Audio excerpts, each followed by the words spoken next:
Finally, we have high school football back in Kanawha County as the Black Eagles are set to host the Capital Cougars on this brand new field turf at Black Eagle Stadium. Good evening and welcome to the campus of South Charleston High School. My name is Jack Withrow, and we're delighted to have you tonight for Black Eagles football right here on Video Productions. I'm joined once again by my partner, Brandon Lowe. Brandon, how you doing, buddy? I'm doing good. Football is back at Kanawha County. Finally. I woke up this morning. It was Christmas in the Lowe residence outside of my wife. She wasn't that excited. She wasn't excited as me. No. But I'm excited, and I'm excited to see football back. I like the new turf. I do miss the grass, but it looks absolutely awesome out here, and I'm just excited. And perfect weather for football. Beautiful weather. It's not that hot late August, early September weather that we're normally getting here at South Charleston or in the Kanawha Valley. A little bit cooler temperatures, may get down in the low 50s, I believe, tonight, but perfect weather for football here in the Kanawha Valley. 4 games on tap around Kanawha County. Of course, this one, Capital and South Charleston. First game of the season, like we talked about. Then we've got George Washington at Riverside. St. Albans travels all the way over to Nitro in the Battle of the Bridge. And then Hoover goes to Sissonville, or Sissonville goes to Hoover. Yeah. So 4 games tonight in Kanawha County. Yeah, you know, Battle of the Bridge, always fun. Talked to Zach Davis on a radio show this morning, and he's just really hyped. One of those guys very vocal about having football back here in Kanawha County. So that's always fun despite the records. And then, of course, you look at GW and Riverside, which, you know, all the drama surrounding RT Alexander, that guy is motivated, and that's not a guy you want to face right now, especially the first game of the season. So that's going to be a lot of fun. And then, of course, you have Sissonville and Hoover. Joey Fields' first year over there has had a lot of success everywhere he's stopped. They have been extremely excited to have Joey Fields start his first year. I'm excited for Joey Fields to be here in Kanawha County. That's exciting times for Herbert Hoover. And, again, we're here tonight at Black Eagle Stadium as we look down on the beautiful new field turf. And like you talked about, Brandon, they had the Bermuda grass here, and it was the best natural grass field in the state of West Virginia. Yeah, we might be a little biased, you know, since we are calling South Charleston games, but absolutely. I remember, you know, the last game we played here, you know, I kind of just took it in because I knew that was going to be the last time we actually saw this field as we entered the playoffs. But, what did they do with that grass? They put it over at the golf course? I think they took some of it to Little Creek Golf Course. Okay, so – but it looks absolutely beautiful. And fields like, you know, Crawford Field and Underwood Field, we just talked about Nitro and St. Albans. They needed that. I mean, and they look stunning too. GW got Steve Edwards Senior Field, got field turf as well. Yeah, so all that is just, it's great. I like seeing that. And we'll mention Capital High School. Sure. Their field on their campus got field turf as well. So yeah, and they got their name in the end zone. Yeah, right. They've been waiting for. You know, with UC, and that's their field and all that stuff. There's always been some sort of conversation about that. But, yeah, they got Capital in one of the end zones, which is always nice. So we'll take a quick break, and then we'll be back to take a look at both of these teams. It's South Charleston taking on Capital here at Black Eagle Stadium right here on Video Productions. Today I'd like to announce my campaign for re-election as president of Dutch Miller Kia. My opponent wants to strip away friends and family pricing, and I won't let it happen. On my watch, everyone gets a brand new bald eagle as soon as I can figure out where to buy it. It is all going to be absolutely, positively, without question, the hugest. A vote for Wes is a vote against bald eagles. Paid for by the 2020 Kia Sorrento, starting at just $229 a month. FCA has incredible impact on coaches, the teams, the players, and the community as well. It's changed our lives. It's changed mine as a husband, as a father, and as a coach. It does make an impact on our lives. FCA has become a full circle in our lives. People from all different kinds of backgrounds. If all we're going to be is a coach that happens to be a Christian, I think it's more important to be a Christian that happens to be a coach. Coach Bob Huggins here at your local Little General store. As I travel this great state, it's nice to know that almost anywhere I go, there's a local Little General nearby. So the next time you're on the road, look for the Little General sign and tell them Hugs sent you. An injury at any age can be a game changer, but Marshall Orthopedics, the area's only comprehensive sports medicine practice, is ready to get you off the bench and back in the game. Marshall Orthopedics takes care of the herd. Let us take care of you. With all that's going on, Mullen Plumbing, Heating, and Cooling wants to remind our neighbors we're here for you. We're taking extra precautions to protect you and our employees. Right now, we're offering 6-month no-interest financing to help you stay comfortable throughout this crisis. Our superior indoor air filtration options will keep viruses, bacteria, and allergens down, increasing indoor air quality, comfort, and safety. Call us today and see how we can help you. Mullen, we're comfortable when you are.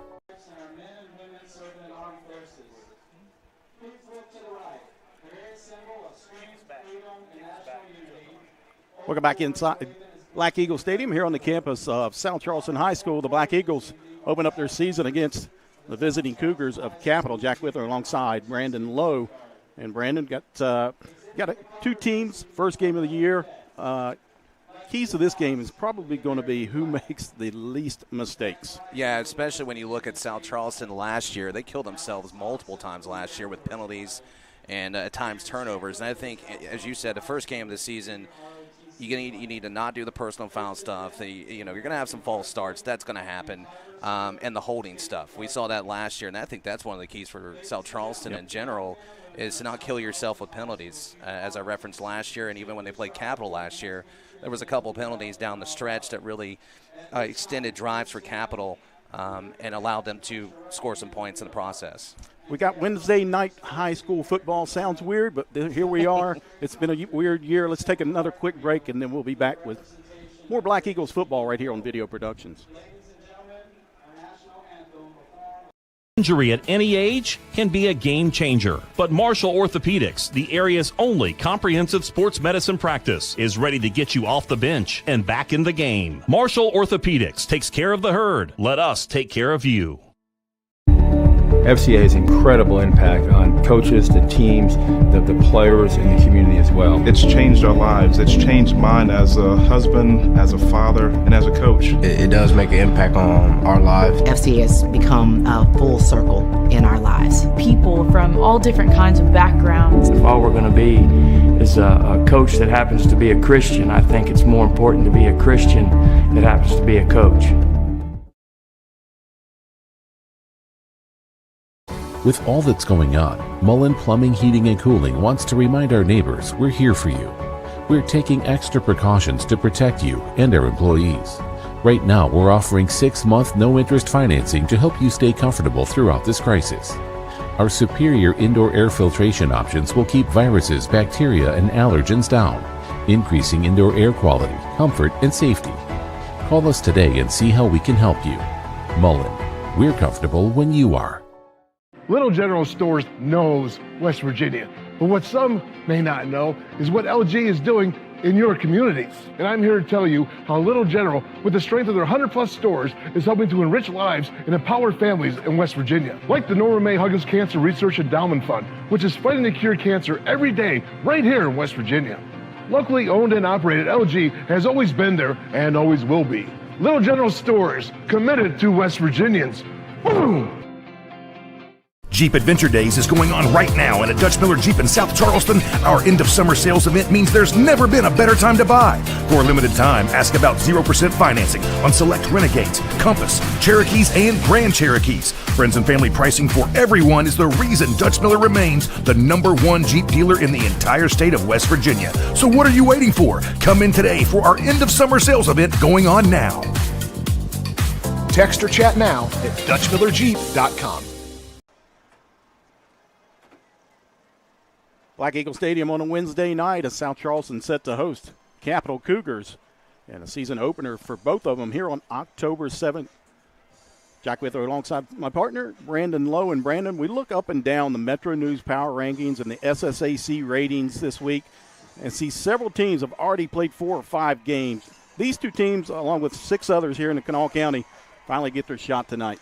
Yeah, and like you said before we went to back to the commercial break, you're going to see some things. At times it'll be frustrating for coaches. I'd be really surprised if we have a completely clean game between both these teams. You're going to see some things that, they're going to see on film tomorrow and probably throw it in the trash and hope they learn something from it. But it's exciting. And like you said, it's crazy that we're going into week 6 and Kanawha County's playing their first game. But here's the thing. The narrative for the longest time until this happened here was Kanawha County going to pack it up and not play football? And I'm happy that didn't happen, and here we are up watching South Charleston take on Capital. Several folks around Kanawha County happy that we are back in school and kids are being able to play sports and other extracurricular activities. Taking a look at both of these teams, the quarterback, South Charleston returns sophomore Trey Dunn, 1,966 yards passing last year, 14 touchdowns, 12 interceptions, had 231 yards rushing, and 8 more TDs. Yeah, and he did a good job, as you and I have talked about in the summer. He was a kid coming in as a freshman. It's asking a lot of a freshman quarterback, especially playing in the MSAC. You're going to face good defenses every single week. And he did a good job of making the right decisions, whether he keeps it or he hands the ball off in the RPO or he slings it out for an extension of the run play. But I think his decision-making this year, is what he really needs to make sure to continue and improve on, because he has the accuracy, he has the arm strength. I think those are the things that he needs to improve on. For Capital, junior Evan Landers returns. He had 1,881 yards passing and 20 touchdowns last year. So yeah, Capital had a tough time getting the passing game going. We saw that last year against South Charleston. That's the big key for Capital. Can they get a sustainable passing game to help that run game? But they ran the ball really well last year. And when they wanted to run the ball, they, in fact, did that. Taking a look at the running backs for both teams, Black Eagles sophomore Mondrell Dean has grown up. He's 6'3", 215 pounds. He rushed for 561 yards to lead the Black Eagles last year and 6 touchdowns. Dirty Dancing Dean, which I still don't know if he likes the nickname or not. I'd have to ask him. He's got that nice step. He's got some wiggle to his step, I like to call it. But he got the offer from University of Cincinnati just from some of his tape there when they did some things when scrimmaging. Yep. But just an athletic kid. I'm excited to see what he's going to do tonight. Capital will look to get the ball to Sean James and Josh Martinez tonight. For the receivers, South Charleston's Shiley Kinney looked great in the scrimmage against Sissonville. Yeah. I mean, I just talked about speed and wiggle. That kid has all of that as he comes out here at midfield. But, I mean, that kid, if he gets in space tonight, watch out. He could take it to the house. Also for South Charleston, returning Donovan Davis, the senior, and then newcomers Anthony Jackson and Kevin Tinsley. Jackson coming from Nitro, Tinsley from Capital, and then sophomore Jaden Eastep. We saw a lot of him last year, make some great plays. He's also back for South Charleston. Yeah, and those kids, I know you were talking that you were pretty excited about those newcomers, and, it's always good to add to your roster and get some more depth if you're Coach Mays and his staff. And then, in this first game, you're going to see what a lot of these kids have, and they're just ready to hit somebody else, I think. I think that's what they're trying to do. For Capital, they lost their top receiver in K.J. Taylor. He transferred, is what they're telling me, to Chandler High School in Arizona. Wow. One of the top high schools in the country as far as football. Offensive line, South Charleston returns 6'5", 300-pound tackle Xavier Bosley, as well as 5'11", 265-pound center Cody Buckley, and 6', 340-pound guard Zach Moore. A lot of beef on that front line for South Charleston once again. Yeah, you're not going to miss those kids if you're out and about. I think you see Bosley coming off the field too. That kid is just massive, and he's got a huge future, and he's a kid still learning as well. We talk about South Charleston. They've always had so much youth, and it's good to see. Mays talked about a lot of these kids are really come along, as you know, being around this team a lot. So I'm interested to see some of these kids progress even in this first game. Looking at defensive line, it all starts with all-state defensive end Zyke Lawton. Lawton, as everybody knows, with multiple Division I offers, led the Black Eagles last year in sacks with 12 and registered 82 tackles, while 26 of those were for losses. Yeah, he's one of the best in the state. I mean, there's no secret behind that. One of the best in the country. In the country and on the field today. So if you're Capital, I'm interested to see how they're going to scheme to block him. Are they going to keep it away from him? They did that last year. If you remember, they ran to the other side. Now, Lawton was not healthy completely in that game last year. So that's another thing in South Charleston's favor. You got a healthy Zyke out there running around. Also looking at Jason Barnett, the 5'11", 225-pound sophomore nose tackle. He's back with 39 tackles last year and 8 sacks. And then sophomore Mari Lawton, Zyke's younger brother, is now 6'3", 235 pounds. he picked up 4 Division I offers since their scrimmage with Sissonville. Yeah. And again, not to go on I guess my stool here, but but that's why it's important to get these kids out here. You're getting this film, and they're getting an opportunity to get possible scholarship offers, and they're getting to see what these kids have to offer. That even recruiters not be able to come to games. So that shows a lot about what these coaches have been able to do, and we know Coach Mays and his staff are big on a future for these kids. Yep. Linebacker Mondrell Dean, Caden Davis, Joseph McAllister all returned for the Black Eagles. And then the defensive backs for South Charleston, Donovan Davis, the senior, Shiley Kinney, Anthony Jackson, Kevin Tinsley will get the start tonight as South Charleston will take the opening kickoff and fielded just inside the 20 at the 18-yard line, and that is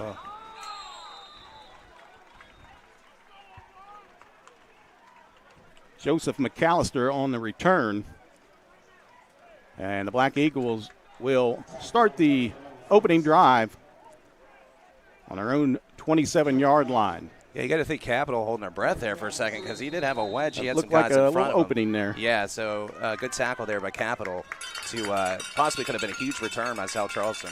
Again, Trey Dunn, the sophomore quarterback, starting for South Charleston. Started all 11 games last year for the Black Eagles as a freshman. Takes the snap, gives a handoff here near side. That's Shiley Kinney. He'll make a move and gets up near the first down marker. He'll have it just shy of the 40-yard line, around the 39-yard line. Good yardage on first down for the Black Eagles. That was just pure speed. We talked about it before the game. Nice blocking on the edge, but, man, he turned that corner and beat both those guys from Capital. Nice, 12-yard nice gain for Shiley Kinney. Going fast here. South Charleston, we're taking a look at a replay, but they are going quick from the snap. And a throw out in the flat. It is caught and across the 50 into Capital territory. And that is Donovan Davis with the catch. That's what you want, sitting down. I believe they had a little zone in there. That was a nice play. Good. That's a nice play to get your young quarterback as well in a groove. He's still a young man. Another first down, the second first down for the Black Eagles to the Capital 46-yard line. Anthony Jackson split to the near side. Shotgun. Now they've got Zachy Lawton in there at the fullback position. Dunn will take it, and he is quickly brought down. I believe that's Chris Crowder for Capital High School. Yeah, nice play by Capital to sniff out that play. Maybe go back to that. I mean, it's just one of those plays that you're going to go inside here as you watch this replay. Really just seeing what Capital is going to do here.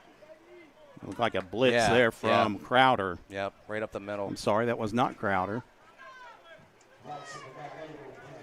Nate Irby, I believe, 51, was on the tackle. Tell you what's going to be hard for us tonight is looking at these white jerseys with white numbers of Capital. Drop back and a pass here to the flat, in and out of the hands of Anthony Jackson. That'll bring up third down for the Black Eagles. Yeah. So after two great plays, they've kind of stalled out. We've seen a lot of that last year. Yep. Yeah, good pressure there by Capital, though, and staying home in that screen. They were setting up something. But if that's on the money, I still think they get some big yardage there. But nice pressure from Capital. Two receivers for the Black Eagles. Up top and here near side. Single back is Mondrell Dean to the right of Dunn. Now pressure as a blitz comes up the middle. Dunn will tuck it, and he'll take off across the 50 and down inside the 45 to the 44-yard line. But that'll bring up fourth down for the Black Eagles. And the decision here for Coach Donnie Mays. Does he go for it or punt? I think at this point you're playing field position, but. And he does send his punter out. And 6'1", 170-pound junior Chase Edwards, who did the place kicking last year. Did a great job, by the way. Is now doing the punting for the Black Eagles.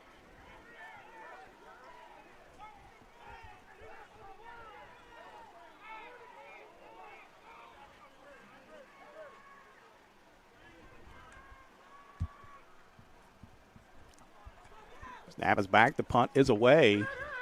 It's a low punt. It'll bounce around the 15 and take a South Charleston roll inside the 10. Nice punt by Chase Edwards. down to the 6-yard line. So his first punt as a Black Eagle is a good one. Very nice. And again, I know you're tempted in this type of game and this type of, first game environment, but yeah, I mean, you're playing field position here, playing it smart, and it worked out for the Black Eagles.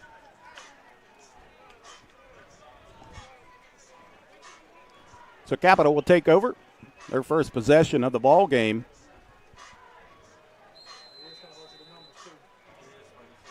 And Evan Landers will be the quarterback.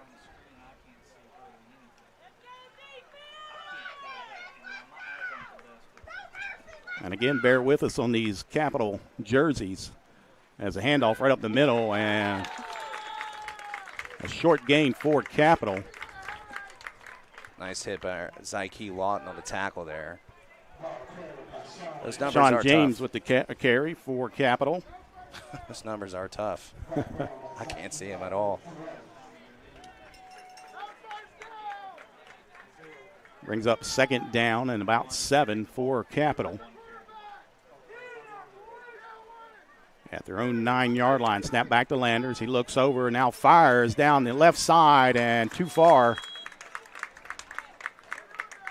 Just in front of the diving receiver.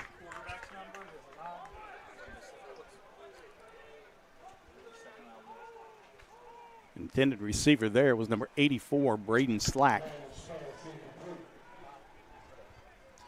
Yeah, I had a step there, ball a little overthrown, but still good coverage there. And Capital already trying deep. We talked about their passing game last year. You think they go maybe a little short, trying to get a couple of passes, get them in rhythm. So 3 receivers here near side, 3rd down and 7 for Capital from their own 9-yard line. Landers now a screen, and coming up and making the tackle is a couple of defenders. I thought it was a fumble in there. Got excited. And that is senior Donovan Davis on the tackle. It'll be a punt situation for Capital, 3 and out. Yeah, nice stand for the Black Eagles, and the special teams played out here. I thought he fumbled at the end here. So it was the brothers, Donovan Davis and Caden Davis. Somebody came out with the ball, but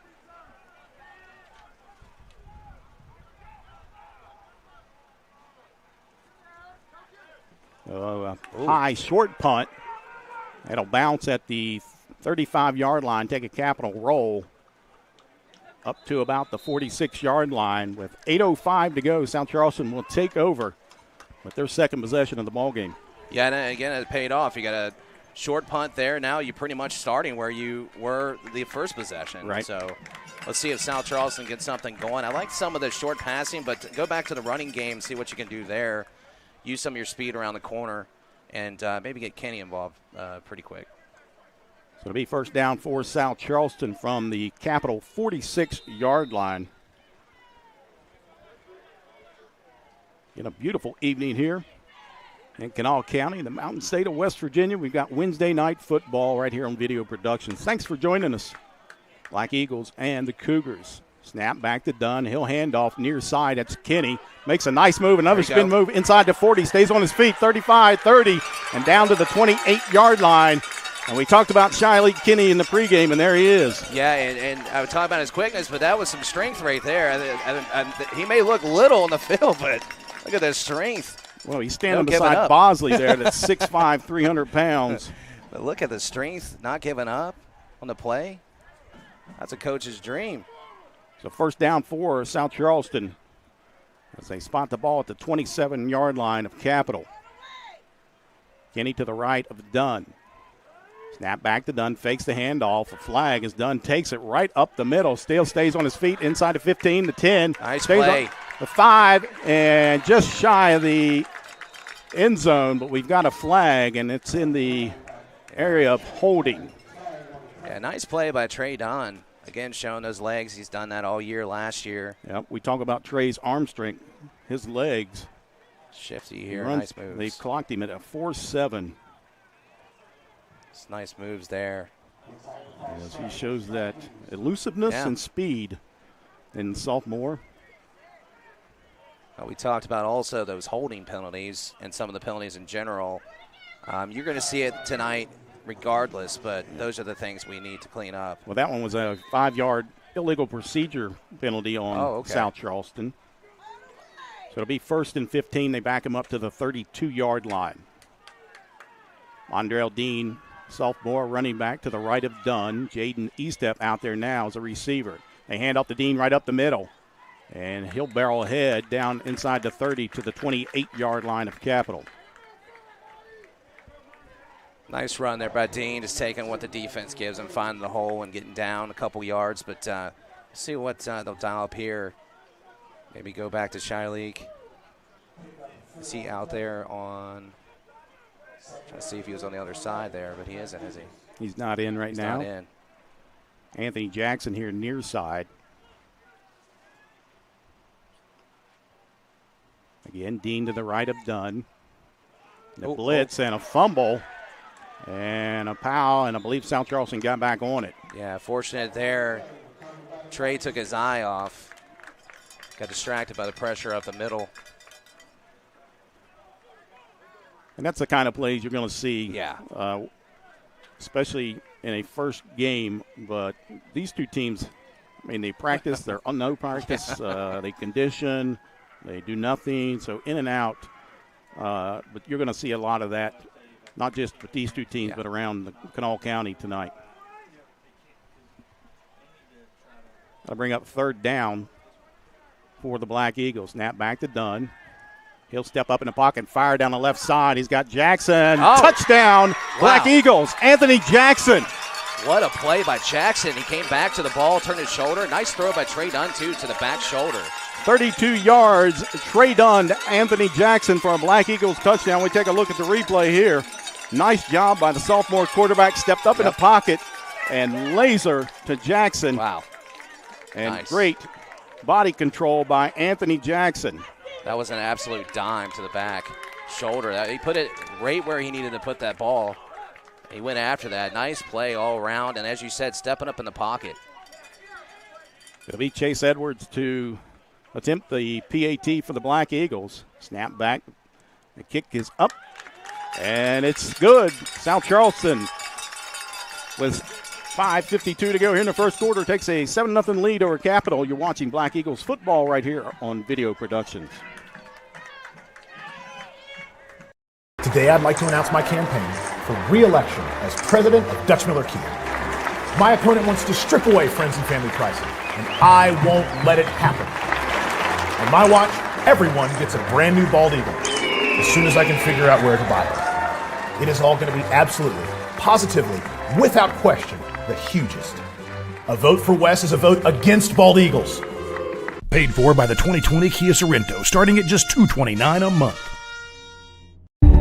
FCA has incredible impact on coaches, the teams, the players, and the community as well. It's changed our lives. It's changed mine as a husband, as a father, and as a coach. It does make an impact on our lives. FCA has become a full circle in our lives. People from all different kinds of backgrounds. If all we're going to be is a coach that happens to be a Christian, I think it's more important to be a Christian that happens to be a coach.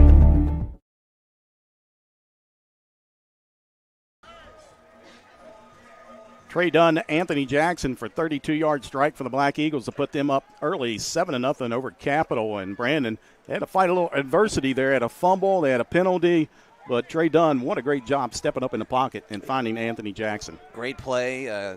Here's another replay. Look at it. Nice. And that's the things you're going to have to do. If you're going to make mistakes, which you will, as we talk about in that first game, but got to overcome those mistakes. They did a good job on that drive. Ryan Flowers to kick off for the Black Eagles. A pooch kick fielded at the 34-yard line by Josh Martinez, and he is upended around the 41-yard line. Capital will take over for their second possession of the ball game at the 41-yard line. Yeah, obviously better field position this time for Capital. Had tough going there. Of course, a good punt from South Charleston and a good stop on defense. Let's see if South Charleston can do the same on this drive. Wednesday night football. We had football last night as well as Tug Valley came back and scored two touchdowns in the final 3 minutes to beat James Monroe last night, 38-32. So football all about every night here in the state of West Virginia. They give to James over the left side. He's got running room across the 50 and driven out of bounds inside South Charleston territory. Sean James, a 5'11", 170-pound junior. Yeah, bad snap, and still was able to recover and get a nice gain out of that. We saw a lot of that last year. They went heavy with extra blockers. They're tight on their formation here. Second down and 2. Snap back to Landers, and he is going to be buried. And I believe that's Joseph McAllister with the sack. Zyke Lawton also back there, but it was McAllister coming in from the blind side and just swallowed up Landers. Yeah, that was a great play, just coming off the ball, right on the edge. Nobody even saw him. Nice formation, too. Well, James whiffed at the block there. Yep. So that brings up 3rd down and 10 now for the Cougars. Ball setting at the 42-yard line. About an 8-yard loss on that sack. Landers fires. And was it caught? Yeah. And they say it was. Almost had a shot at an interception in that play. Just missed it. As he connects with Braden Slack once again. Or I'm sorry, that's the first catch for Braden Slack. He overthrew him the first time. Now, I was going to say, this is what you want if you're South Charleston. A team struggling to pass the ball has put them in long 3rd down situations. 4th down, and now a mistake by South Charleston as they jump. And there's the mistakes you cannot have. Yeah, it's going to extend drives, and that's not what you want if you're South Charleston. So a 5-yard penalty, automatic 1st down for Capital. Good job there by the, I believe it was a hard count on that one. Yep. Ball at the 44-yard line now, South Charleston.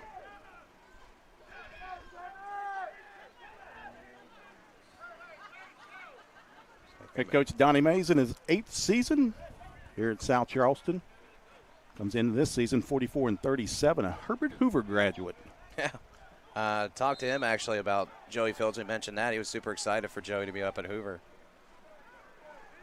So 1st and 10 from the 44-yard line. Snap back, they give, and nowhere to go. And I believe that's Mondrell Dean with the tackle for the Black Eagles. That's my guy right there. Again, off that same side. Obviously, South Charleston seeing something, taking advantage. I would just keep throwing that on that one side. They keep missing a block. You see on this replay. He just came off the edge, I believe. Yeah, he just came right off the edge. Slow developing play there for Capital, and Mondrell Dean has none of it. Good play. 7-yard loss. Back into Black Eagles territory at the 49-yard line. It'll be 2nd down.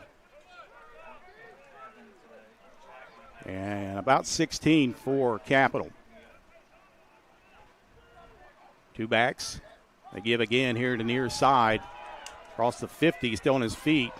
And down to the 42-yard line. Zion Smith with the carry for Capital. Yeah, you could see it coming, but they did a good job here. Everybody blocking somebody. Hat on hat. Got to get off there. As they stopped him before he took it to the house there. Brings up 3rd down and 8 for Capital. Ball setting just inside the South Charleston 42-yard line. Black Eagles leading 7-0. 2:45 on a running clock here in the first quarter. As South Charleston, some issues with some substitutions on defense. They take a timeout. We'll take a timeout as well. 2:38 to go, first quarter. South Charleston leading Capital 7-0.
Welcome back to Black Eagle Stadium. 7-0 South Charleston leading Capital, coming out of a timeout called by the Black Eagles. It'll be third down and a long 7 for Capital. Landers in the shotgun, fakes the handoff. Now they'll get it out in the flat. Plenty of running room across the 35 and down. Good enough for a first down for Capital. Got a little extra activities there at the end, and that's not what you want if you're South Charleston. Might get both on that. We do have extracurricular activities away from the ball. Nice design play, by the way, from Capital. That was a nice run play for the first down. We'll see what happens after this. We talked in the break about what Capital's going to have to do, and that's what they need to do right there to get their playmakers out in open space. Yeah. So offsetting. Yeah, I figured that's what was going to happen.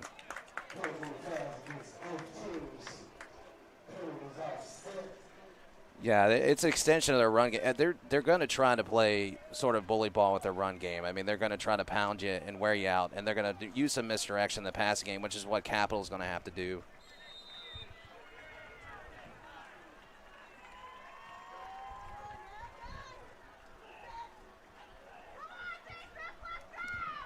So it was a dead ball foul to be first down for Capital from the South Charleston 30-yard line. Landers, he'll fire down the left side. He's got a guy, and nice play at the corner position. And that is Kevin Tinsley. Beautiful. Nice defense. Take Can a ask look for at better this. coverage. Right with him. Every step of the way, he looks back to the ball. Nice. That's nice. And now Tinsley limps off the field. Looked like it might be a cramp. So Tinsley will come out.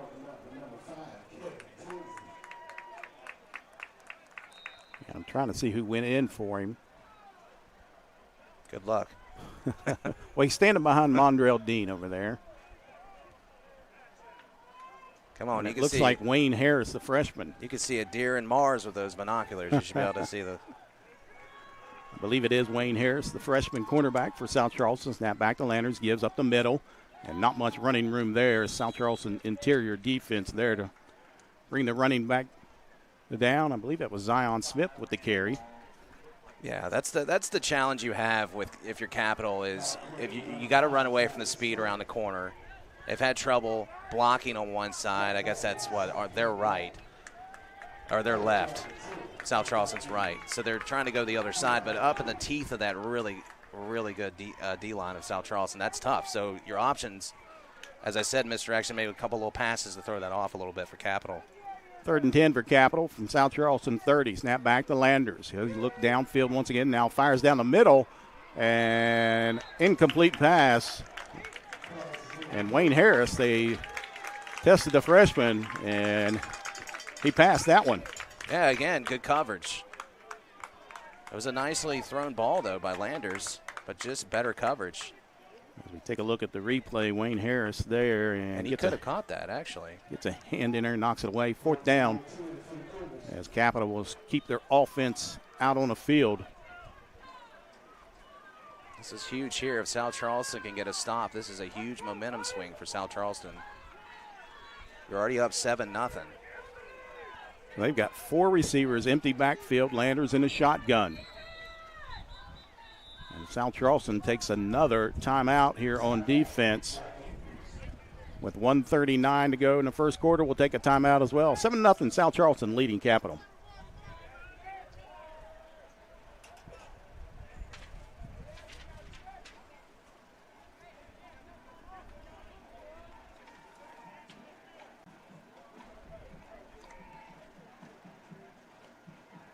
With all that's going on, Mullen Plumbing, Heating, and Cooling wants to remind our neighbors we're here for you. We're taking extra precautions to protect you and our employees. Right now, we're offering 6-month no-interest financing to help you stay comfortable throughout this crisis. Our superior indoor air filtration options will keep viruses, bacteria, and allergens down, increasing indoor air quality, comfort, and safety. Call us today and see how we can help you. Mullen, We're comfortable when you are.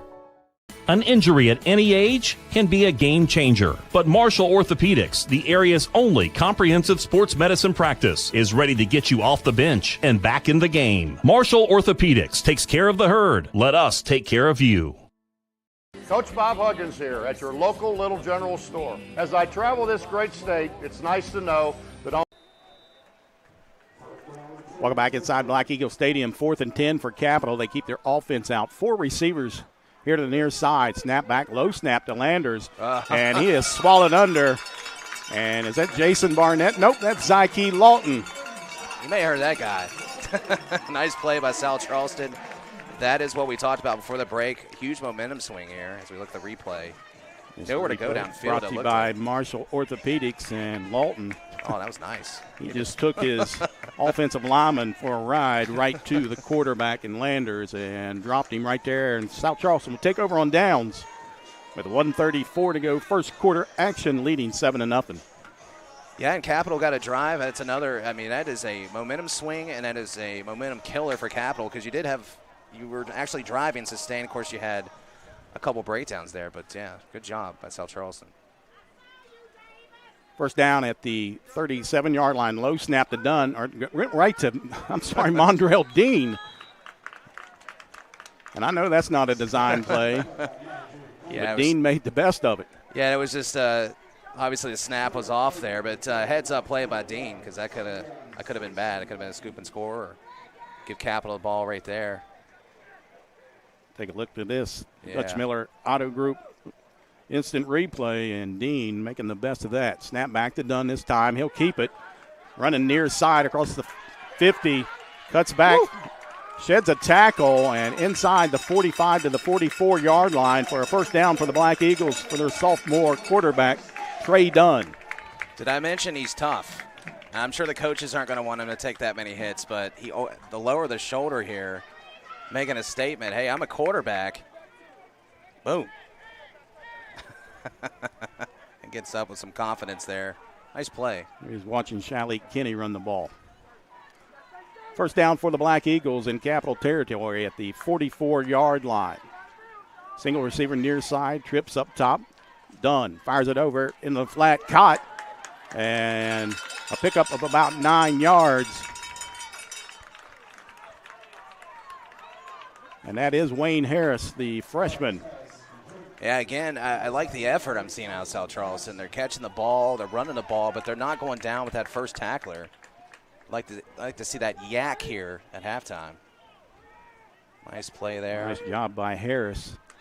Staying on his feet after contact and getting extra. Second and short for the Black Eagles from the 35-yard line of Capital.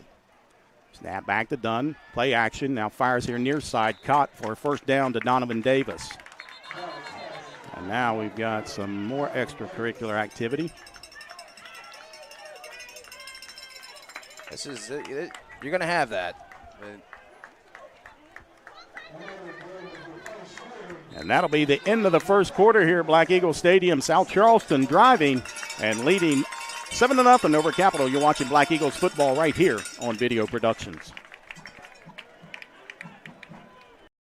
FCA has incredible impact on coaches, the teams, the players, and the community as well. It's changed our lives. It's changed mine as a husband, as a father, and as a coach. It does make an impact on our lives. FCA has become a full circle in our lives. People from all different kinds of backgrounds. If all we're going to be is a coach that happens to be a Christian, I think it's more important to be a Christian that happens to be a coach. Jeep Adventure Days is going on right now, and at Dutch Miller Jeep in South Charleston, our end-of-summer sales event means there's never been a better time to buy. For a limited time, ask about 0% financing on select Renegades, Compass, Cherokees, and Grand Cherokees. Friends and family pricing for everyone is the reason Dutch Miller remains the #1 Jeep dealer in the entire state of West Virginia. So what are you waiting for? Come in today for our end-of-summer sales event going on now.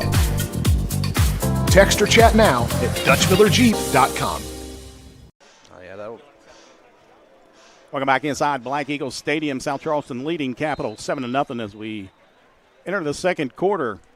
Black Eagles ball, first down and 10 At the 31-yard line, give straight up the middle. Mondrell Dean working his way and gets positive yards, about 5 or 6 for the sophomore Mondrell Dean. Yeah, Dean is just that consistent back that's going to get you at least anywhere from 4 to 5 to 6 yards. You know, you throw him in between there, it's nice on that first down, second down run. He can break it too. I mean, I told you he's shifty. He can. Yep. Second down and 5 for the Black Eagles from the 26-yard line. 3 receivers near side, 1 to the top. Mondrell Dean in the backfield, takes the handoff. Nope, they fake it. Into the flat is Wayne Harris. He'll make a move, and positive yardage there for Wayne Harris, and a first down for the Black Eagles down near the 16-yard line. Yeah, the more success they have, and it's cliche, but we say cliches are that because they're true. The running game is setting up those nice little pass plays outside on the edges, and I like it because it's getting Trey in rhythm, and you're not having those stoppages. You can run your offense as you get those first downs. You can go faster. First down for South Charleston at the 16-yard line near hash. 3 receivers to the top now. And a bad snap. Dunn's got a fall on it and still loose. And recovered by Capital at the 35-yard line. So there's the mistake that you just cannot have. Yeah, then this just goes back to a kid who wants to continue and to make a play. You got to fall on it here. And that's just unfortunate for South Charleston because this could have been more points. You had the momentum. Now your defense has to go back out here and continue to play well. So Capital will take over on a fumble for South Charleston, and they were driving. They'll start this drive off at the 35-yard line. Got to shake that one off if you're Trey. Landers in the shotgun, and he'll give up the middle. And still on his feet, and now they're going to get a horse collar right there. So they'll tack that on to the end of the run. And Anthony Dean trying to bring down, I believe it was Sean James, as we look at the replay there. He may have saved a touchdown, actually, on that. Good effort there from Capital. Their best runs of the night. But you just don't want that type of penalty tacking on more free yardage there. So they'll mark off the penalty for a horse collar, clear down to the South Charleston 40-yard line. It'll be 1st and 10 for the Capital Cougars.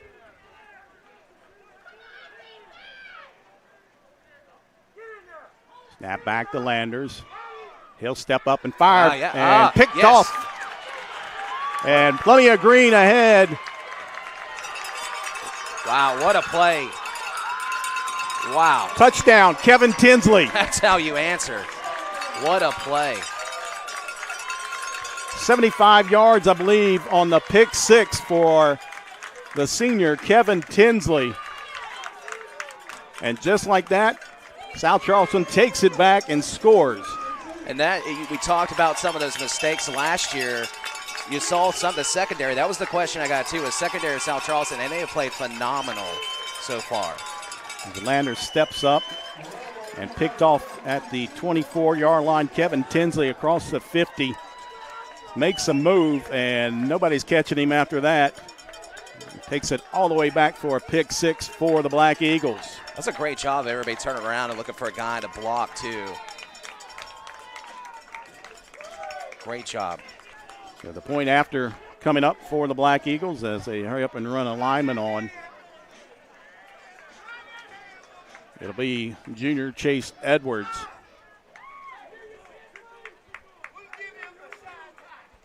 Ryan Flowers, the holder. Hunter Burns in the snap back. And the kick is away, and it is good.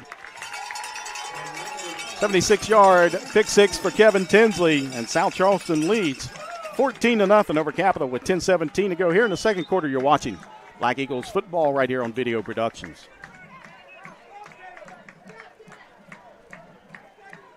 With all that's going on, Mullen Plumbing, Heating, and Cooling wants to remind our neighbors we're here for you. We're taking extra precautions to protect you and our employees. Right now, we're offering 6-month no-interest financing to help you stay comfortable throughout this crisis. Our superior indoor air filtration options will keep viruses, bacteria, and allergens down, increasing indoor air quality, comfort, and safety. Call us today and see how we can help you. Mullen, we're comfortable when you are. An injury at any age can be a game changer, but Marshall Orthopedics, the area's only comprehensive sports medicine practice, is ready to get you off the bench and back in the game. Marshall Orthopedics takes care of the herd. Let us take care of you. Coach Bob Huggins here at your local Little General store. As I travel this great state, it's nice to know that almost anywhere I go, there's a local Little General nearby. So the next time you're on the road, look for the Little General sign and tell them Hug said. 76-yard pick six for senior Kevin Tinsley. Puts the Black Eagles up 14-0. 10:17 to go here, second quarter. As Ryan Flowers has it teed up at the 40-yard line.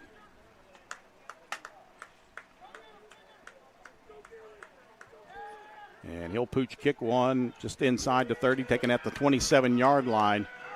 And up and brought down around the 35-yard line. The Capital Cougars will start the drive. That was Braden Slack on the return for the Capital Cougars.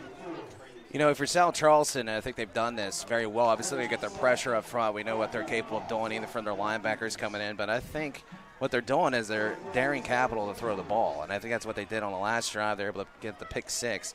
I think it's the same thing you're seeing here. As you're seeing pressure up front, but they're also daring you to throw the ball as they bring everybody up. They got one high safety. He's not even really that high. He's up in. They're just daring him to throw the ball. Two receivers near side, one up top now, motion. The give, and Zachy Lawton's right there. No, was that Maury Lawton? Yeah. They look exactly the same now. Maury Lawton has grown up, and he is about the same size as his brother. He looks a little slender, but when you're down on the field, go look at his legs. They're tree trunks. Here's the replay.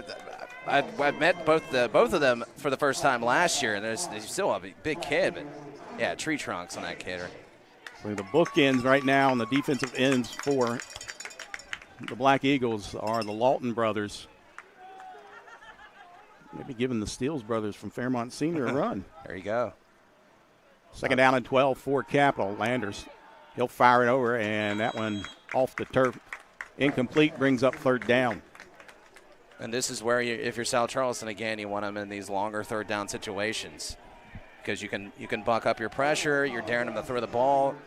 I mean, it's tough sledding for Capital in these long third downs. Speaking of the Steele brothers, man, what a game they had up there in Morgantown on Saturday against Baylor. They like playing Baylor. Yeah, they get excited. They played good last year. They should have won that game last year. So third down and 12 for Capital. Snap back to Landers, pressure, he'll step up. Still looking now, fires over here in the flat, and that once again is short of the receiver, and that'll bring up fourth down, and you got to think they're going to punt it here. Yeah, try to switch up the field a little bit, especially how their offense is playing. The momentum's in South Charleston. They're just playing phenomenal defense. And again, when you're in this position, you can just set back in coverage, and he's just trying to get what he can get out of that. Head coach for Capital, John Carpenter, in his 11th season. Did not hesitate to send out the punter that time. Carpenter 90-33 as a head coach at Capital, an East Bank graduate. Not too shabby. Too shabby. Coach Carp knows a thing or two. Snap is back. The punt is away. Again, a short punt, but takes a Capital bounce, and it is touched at the 32-yard line of South Charleston. With 9:13 to go, South Charleston will take over, leading 14-0. Now, this takes me back to last year at Laley Field. South Charleston looked good early, led 14-0, and then the wheels fell off the cart. Capital drugged the cart and threw it in the Kanawha River. Yeah. Capital went on 38 unanswered points and defeated South Charleston 38-14 last year. Yeah, thanks for that reminder. How can you forget? Game was, it was the craziest thing to see that. It was absolutely nuts that you had a team that came out. It was dominant. I mean, you saw that was the story. It was the D-line and Lawton. He was going to, they were still going to get – and they did. I mean, they made things happen. And then, as you said, Capital just took off. Hopefully not the story tonight. Tate Callaway, I believe, had 3 or 4 touchdowns for Capital last year. He has since graduated.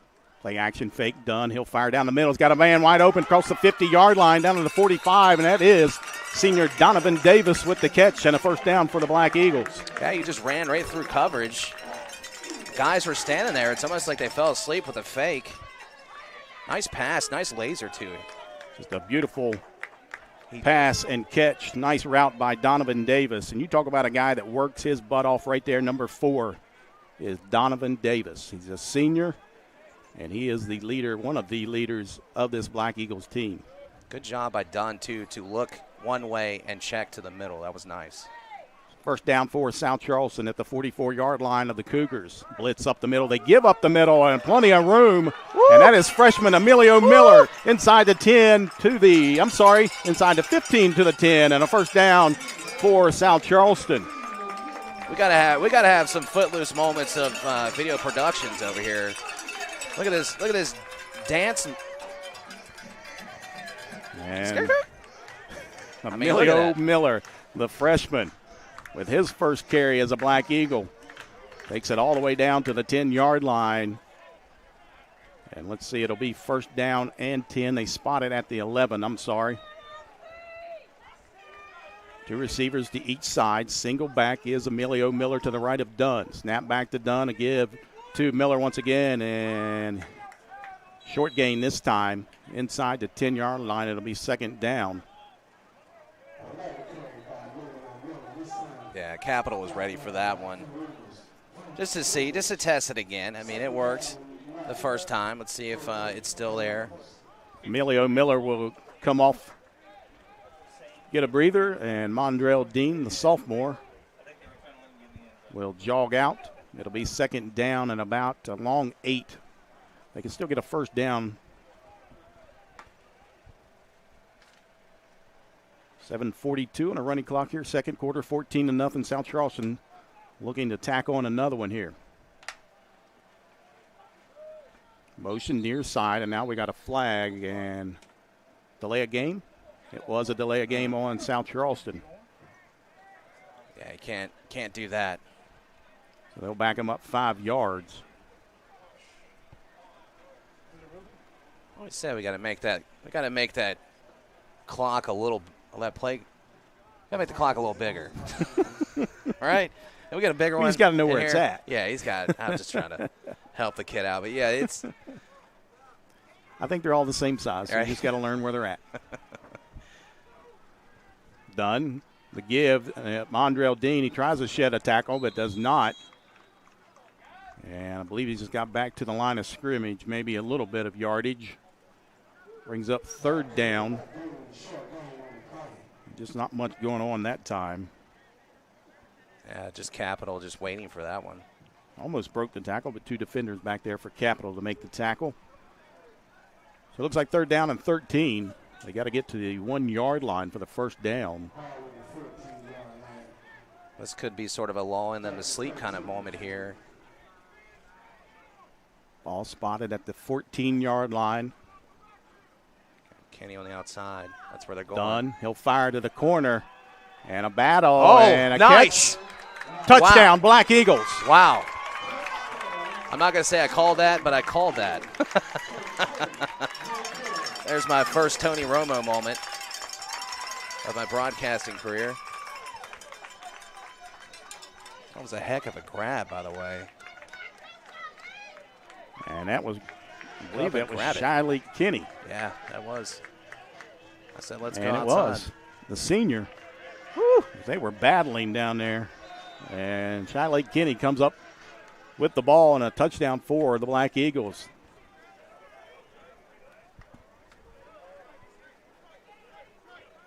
Ryan Flowers once again, the holder. Snap back from Hunter Burns. The kick is up and through the uprights. 21-0 South Charleston leading. Capital, 6:33 to go. Second quarter action. You're watching Black Eagles football right here on Video Productions. Bob Huggins here at your local Little General store. As I travel this great state, it's nice to know that almost anywhere I go, there's a local Little General nearby. So the next time you're on the road, look for the Little General sign and tell them Hugs sent you. Jeep Adventure Days is going on right now, and at Dutch Miller Jeep in South Charleston, our end-of-summer sales event means there's never been a better time to buy. For a limited time, ask about 0% financing on select Renegades, Compass, Cherokees, and Grand Cherokees. Friends and family pricing for everyone is the reason Dutch Miller remains the #1 Jeep dealer in the entire state of West Virginia. So what are you waiting for? Come in today for our end-of-summer sales event going on now. Text or chat now at DutchMillerJeep.com. An injury at any age can be a game changer, but Marshall Orthopedics, the area's only comprehensive sports medicine practice, is ready to get you off the bench and back in the game. Marshall Orthopedics takes care of the herd. Let us take care of you. 21-0 South Charleston leading Capital. Second quarter action, 6:33 to go. Trey Dunn, his second touchdown pass of the evening this time, 14-yarder to Shiley Kinney. As Flowers, another pooch kick, and that one will bounce at the 31-yard line, picked up, and plenty of room there. A nice job that time, and I believe that, again, that was Braden Slack on the return. A little breakdown in coverage that time for the South Charleston kickoff team. Yeah, I actually thought we were going to have – we saw that a couple times last year where they would pooch it, and the opposition didn't know if who was going to grab it. And they kind of saw there for a second, and then they picked it up and got some good yardage there. But I actually kind of like that pooch kick. It can kill you. We're kind of missing one guy on that made a lot of things happen. Yeah. That's Romeo Dunn. Right. Shout out to Flash if he's out there. Capital will start this at their own 46-yard line. The pitch out. Sweep. That's James, and he'll gain about 7 yards. It'll bring up second down. Let's see. We'll give him 6, second down and 4. Capital's not giving it up on the run game. Watch Shiley Kinney. I'm sorry. Zyke Lawton. Yeah. Running like Shiley. Chases James down for the tackle. Second down and 4 inside South Charleston territory at just inside the 47-yard line. Two receivers near side, single back to the left of Landers. And they give, and ball's loose and picked up. And a turnover on Capital. And that is Mari Lawton. That is with the fumble recovery and return. So South Charleston back in action as we take a look at this replay.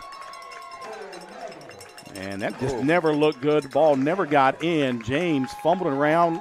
Mari Lawton there to pick it up, and the big guy was rumbling towards the end zone. Number one just praying he can get him down on the ground.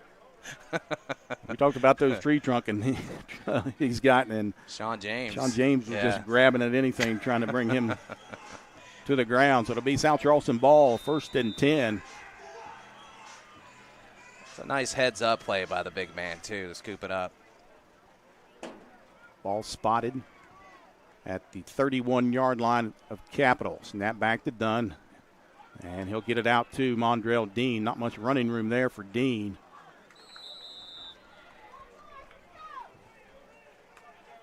Yeah, just nothing going on in that play. Really nobody on the edge in front of him to block. He was kind of out on an island by himself. I'm not sure who 50 is. It could be Nate Irby. He's listed at 51 on the roster.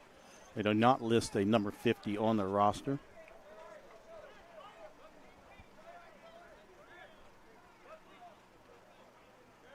It also could be Chris Hudson. Guess who? I'm guessing. Guess who tonight? Second and long. Dunn. Pressure. Gets it out here to Emilio Miller. And nice little gain there by Miller. Back up to the original line of scrimmage. Excuse me. I'll bring up 3rd down and 10. Really just trying not to get a sack on this play. Good job getting upfield. Emilio Miller, good-looking freshman for South Charleston, 5'10", 180 pounds.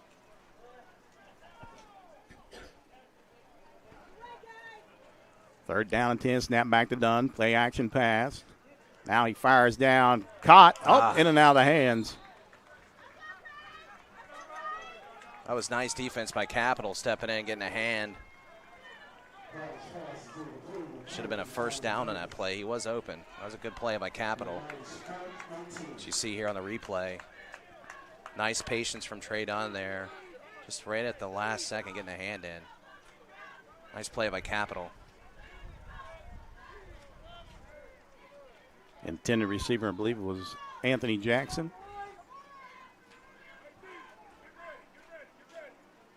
Brings up fourth down. The offense stays out there. Dunn with Miller to the left. 3 receivers up top. Single receiver down low. Snap back to Dunn. Pressure. Fires in the middle. Caught. Down to the 10-yard line. That's got to be down. He was on the ground. Yeah, he was down. As they whistle it dead. At the 10-yard line. Looks like they went to the same play. Same route, at least. Behind the catch. Yeah. Was he down? It looked like he was down. He rolled clear over, and then the ball came over. Yeah. Of course, there's no replay in high. Well, not this.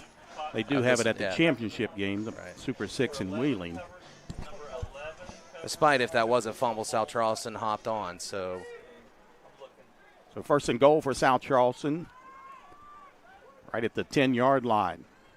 Mondrell Dean to the left of Dunn. Snap back, the give to Dean. Over the right side, he's got a big hole and into the end zone. Touchdown, Mondrell Dean from 10 yards out. A dirty dancing Dean with a touchdown. There was no dancing there. There's north and south right there for Mondrell Dean, and that 6'3", 215-pound frame.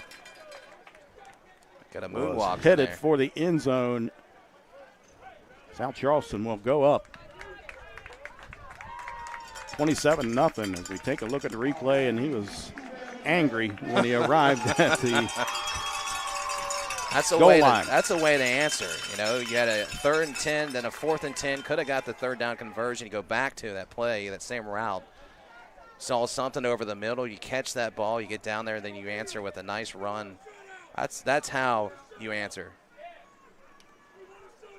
So Chase Edwards in to tack on the extra point. Again, long snapper is Hunter Burns. Holder Ryan Flowers.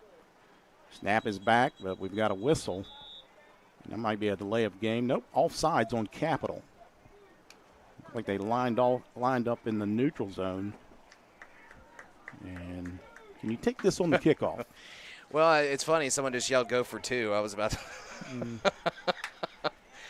It might be frowned upon, but maybe of course, I'm pretty clueless on rules. I'm not sure if they can. I'm not the guy to ask all these rules, but we need Dean Blandino? Is that his name? We need to have Fred McPherson call in. There we go. Let's have Fred call in. Well, they take the penalty and move it forward. So a little shorter kick here, if that means anything. Hold is down. The kick is up and through. 28-0. South Charleston leads Capital with 4:07 to go here, second quarter. You're watching Black Eagles football right here on Video Productions.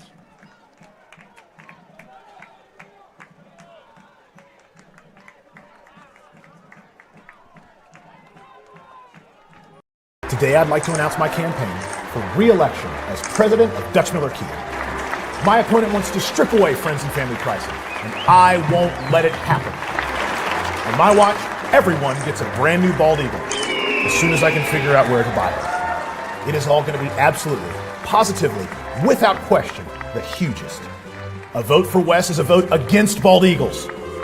Paid for by the 2020 Kia Sorento, starting at just $229 a month.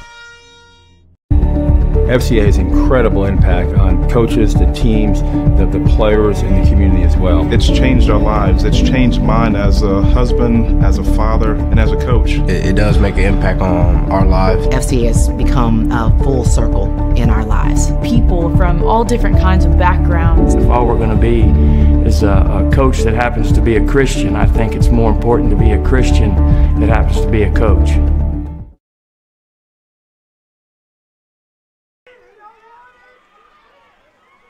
Back here at Black Eagle Stadium, the kickoff and a return up to the 45-yard line where Capital will start their drive. 10-yard scoring run by Mondrell Dean to make it 27-0, and the extra point by Chase Edward to make it 28-0 South Charleston. With exactly 4 minutes to go here, second quarter action. Yeah, we talked about a hot start last year. Well, they continued it this year. Momentum on offense and defense. Defense has set up some points. Can ask for a better start for South Charleston. First down and 10 for Capital at the 45-yard line. Snap back, the give to near side, and not much running room there. As Mondrell Dean, Caden Davis, well, pick one. Zyke Lawton was there. And Dean was a little tender getting up. He's finally up and hobbling off on his own power. That was a heck of a collision. So he is walking off on his own power. At least that's good. Yeah. As head trainer Jay Canterbury for South Charleston will take a look at Dean. Brings up second down and 10 for Capital.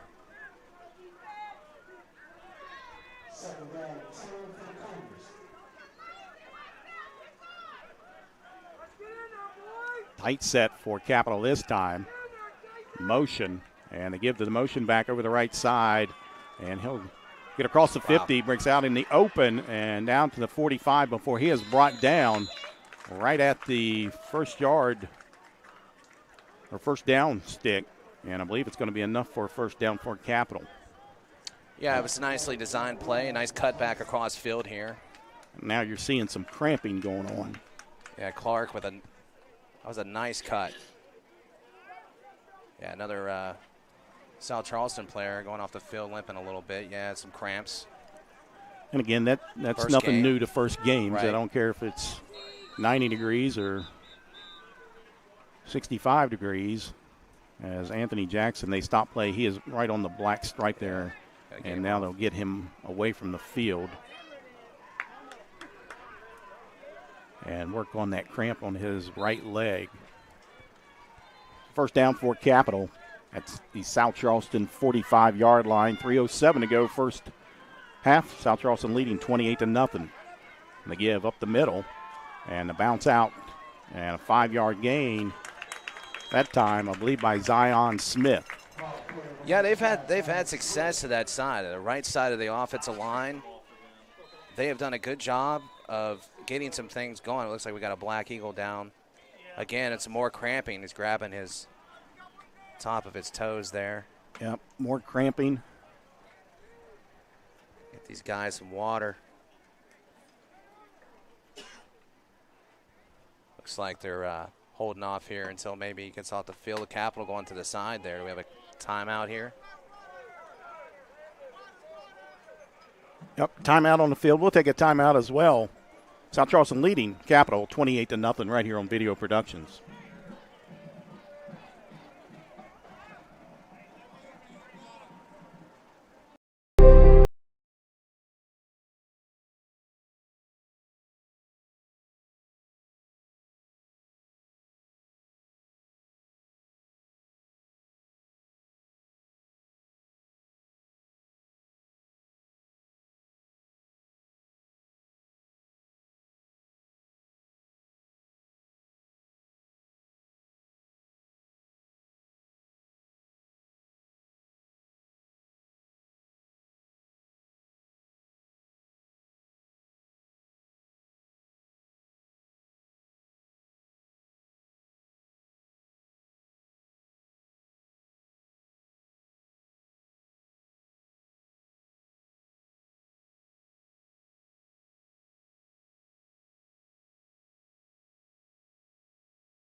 Welcome back to Black Eagle Stadium. South Charleston leading 28-0. Here in the second quarter, 2:45 to go. It'll be second down and about 4 for Capital. Ball sitting at the 39-yard line of South Charleston. Snap back. Now a fire downfield. And that's picked off. That picked off? I believe it is. Nice play. He was there all day long. There was no way that he was going to get that pass completed. That is the freshman Wayne Harris coming up with the pick as we take a look at the Marshall Orthopedics replay. That's a new quarterback in there as well. That's long. Number 6, and for a quarterback for Capital, that was not Landers that threw that ball. It was Jaquai Long in there at the quarterback position for Capital, but Wayne Harris, the other freshman on the other side, coming up with the interception for the Black Eagles. Again, just defense, and, you know, what the questions I would give is secondary, but secondary has stepped up big tonight. The defense is playing phenomenal. I mean, Capital has been trying to still establish that run, but they've had a couple drives where they've moved the ball, but, you know, they've done a great job of stopping those once they get going. Bend, don't break, and then forcing some turnovers as well. South Charleston will take possession at their own 8-yard line. 2:28 to go, second quarter, leading 28-0. Snap back to Dunn. He'll give near side. Mondrell Dean, stiff arm, across the 10, the 15, up near the 20 as he trucks a Capital defender. It'll be first down for the Black Eagles. And Mondrell Dean got rolling again. And that is a big old boy. He doesn't look like he's going super fast, but he's getting speed downhill. Once he gets going downhill, once he gets around this corner right here, nice footwork there, obviously. Nice stiff arm. Then boom. I'm not stepping in front of him. I think I'll put you in front of him before I'll get in front of him. I'll get in front of him. First down and 10 for South Charleston at the 21-yard line. Snap back again. Dean this time is met in the backfield, lunges forward for probably no gain. So to bring up second down and 10. Looked like Capital shot a linebacker up in the gap. Yeah, good job from Capital there. They've done a good job interior for the most part. It's been a couple big plays by South Charleston up the middle, but really around the edge, South Charleston's did a good job and got some plays. See if they go to some play action here, or some RPO action, as I like to call it. Second down at 10. Ball at the 21 of South Charleston. Dunn looking near side. Ball is caught. And up near the 30-yard line, short of the first down stick. About a yard short or so, I think. And Shiley Kinney with the catch there for the Black Eagles. He's about a yard short. Got to get to the 31. They spotted at the 30, or just inside the 30. See if they decide to go fast here, being up 28-0, keeping the foot on the pedal here. Emilio Miller in the backfield with Dunn. Dunn fakes it, keeps it, goes up the middle, and he'll have enough for the first down for South Charleston. Good play call there for Coach Donnie Mays. Got it in the hands of Dunn. He knew what to do with it and knew where the stick was. Yeah, I got 1 yard. Go ahead and put it in the hands of your quarterback. You know he has the ability to get that 1 yard. The first down for South Charleston at the 31-yard line. Dunn will take the snap. Looks near side. Now gets flushed out. Got to get rid of it. Does get rid of it. And intended receiver was Shiley Kinney. Incomplete pass brings up second down and 10. Stops the clock at 45 seconds. I'd like to see Trey maybe throw that ball away. I know he's trying to make a play, and we've seen that last year, but I'd like to see him just throw that ball away and get to the next play. Second down and 10 for the Black Eagles. I like the kid's motor, though. He's always looking for a play downfield. Stick around halftime. We'll recap the first half. Take a look around Kanawha County at other games taking place tonight. And some games coming up this weekend. Snap back to Dunn once again. Stays in the pocket, fires over the middle. Caught by Donovan Davis. Just shy of the first down. They'll bring up second down and short as Black Eagles quickly get to the line. Snap back once again to Dunn. Pressure near side and in and out of the hands of Mondrell Dean, incomplete. It was a good job on that last throw by Trey Dunn to stand in that pocket. Capital brought a lot of pressure. Brings up fourth down. Let's see what they do here. 22 seconds to go, and they keep their offense out there. Might see Dunn punt it here. Let's see what he does, which wouldn't be bad. I mean, there's nobody back there. He does take the step and gets it out for the first down, so I was wrong. I was going ultra conservative. Donnie May says, no, we'll just get a first down here. And you got to think he may take a shot downfield. At least I would. I would go ultra conservative and now just chuck it. So, yeah, unfortunately, we're not playing. And this is why I just played defense when I was here at South Charleston. Of course, Capital playing back. Three guys, obviously looking for a pass all the way. Got to hurry up and get the snap off. He does. Snap back to get it here near side to Shiley Kinney. Across the 50 and goes out of bounds, but I believe that time has run off the clock. And we go to halftime here inside Black Eagle Stadium. South Charleston, impressive first half as they lead the Capital Cougars 28-0. We'll take a quick break. We'll be back with some thoughts about the first half. You're watching the Black Eagles football right here on Video Productions. Injury at any age can be a game changer, but Marshall Orthopedics, the area's only comprehensive sports medicine practice, is ready to get you off the bench and back in the game. Marshall Orthopedics takes care of the herd. Let us take care of you. FCA has incredible impact on coaches, the teams, the players, and the community as well. It's changed our lives. It's changed mine as a husband, as a father, and as a coach. It does make an impact on our lives. FCA has become a full circle in our lives. People from all different kinds of backgrounds. If all we're going to be is a coach that happens to be a Christian, I think it's more important to be a Christian that happens to be a coach.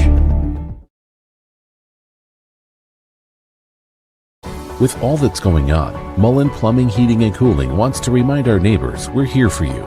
We're taking extra precautions to protect you and our employees. Right now, we're offering 6-month no-interest financing to help you stay comfortable throughout this crisis. Our superior indoor air filtration options will keep viruses, bacteria, and allergens down, increasing indoor air quality, comfort, and safety. Call us today and see how we can help you. Mullen, we're comfortable when you are. Little General Stores knows West Virginia, but what some may not know is what LG is doing in your communities. And I'm here to tell you how Little General, with the strength of their 100+ stores, is helping to enrich lives and empower families in West Virginia. Like the Norma May Huggins Cancer Research Endowment Fund, which is fighting to cure cancer every day right here in West Virginia. Locally owned and operated, LG has always been there and always will be. Little General Stores, committed to West Virginians. Boom! Jeep Adventure Days is going on right now, and at Dutch Miller Jeep in South Charleston, our end-of-summer sales event means there's never been a better time to buy. For a limited time, ask about 0% financing on select Renegades, Compass, Cherokees, and Grand Cherokees. Friends and family pricing for everyone is the reason Dutch Miller remains the #1 Jeep dealer in the entire state of West Virginia. So what are you waiting for? Come in today for our end-of-summer sales event going on now. Text or chat now at DutchMillerJeep.com. Game. Think so? Welcome back inside Black Eagle Stadium. 28-0 South Charleston rolling Capital here at halftime. Jack Withrow joined by Brandon Lowe. And Lowe, a lot of good things for South Charleston in that first half. A few bad things, but they were able to overcome the adversity when they needed to. Yeah, and right away you look at first downs, South Charleston's dominated that. You look at the rushing yards or the rushes, the passing yards.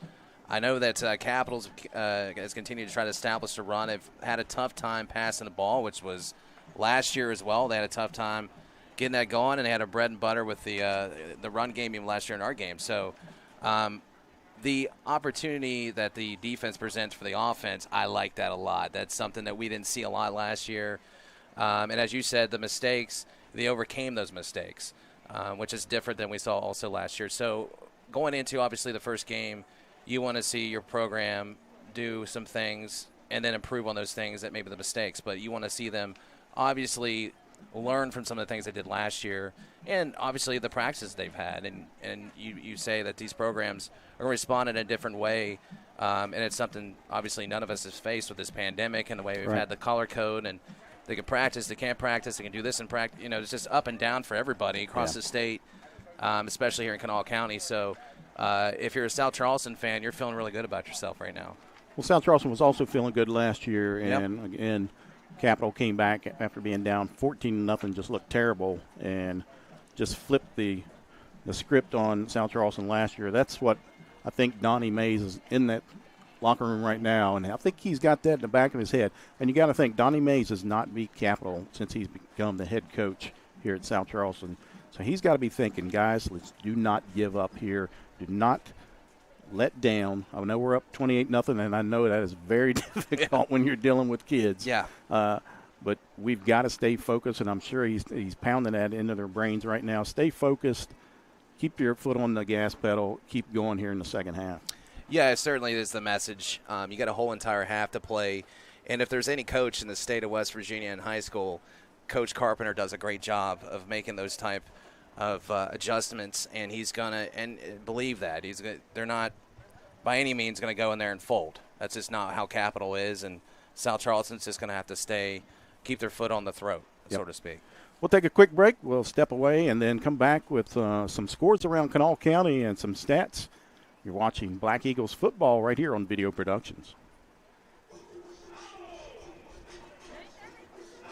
Today, I'd like to announce my campaign for re-election as president of Dutch Miller Kia. My opponent wants to strip away friends and family pricing, and I won't let it happen. On my watch, everyone gets a brand new bald eagle as soon as I can figure out where to buy it. It is all going to be absolutely, positively, without question, the hugest. A vote for Wes is a vote against bald eagles. Paid for by the 2020 Kia Sorrento, starting at just $229 a month. FCA has incredible impact on coaches, the teams, the players, and the community as well. It's changed our lives. It's changed mine as a husband, as a father, and as a coach. It does make an impact on our lives. FCA has become a full circle in our lives. People from all different kinds of backgrounds. If all we're going to be is a coach that happens to be a Christian, I think it's more important to be a Christian that happens to be a coach.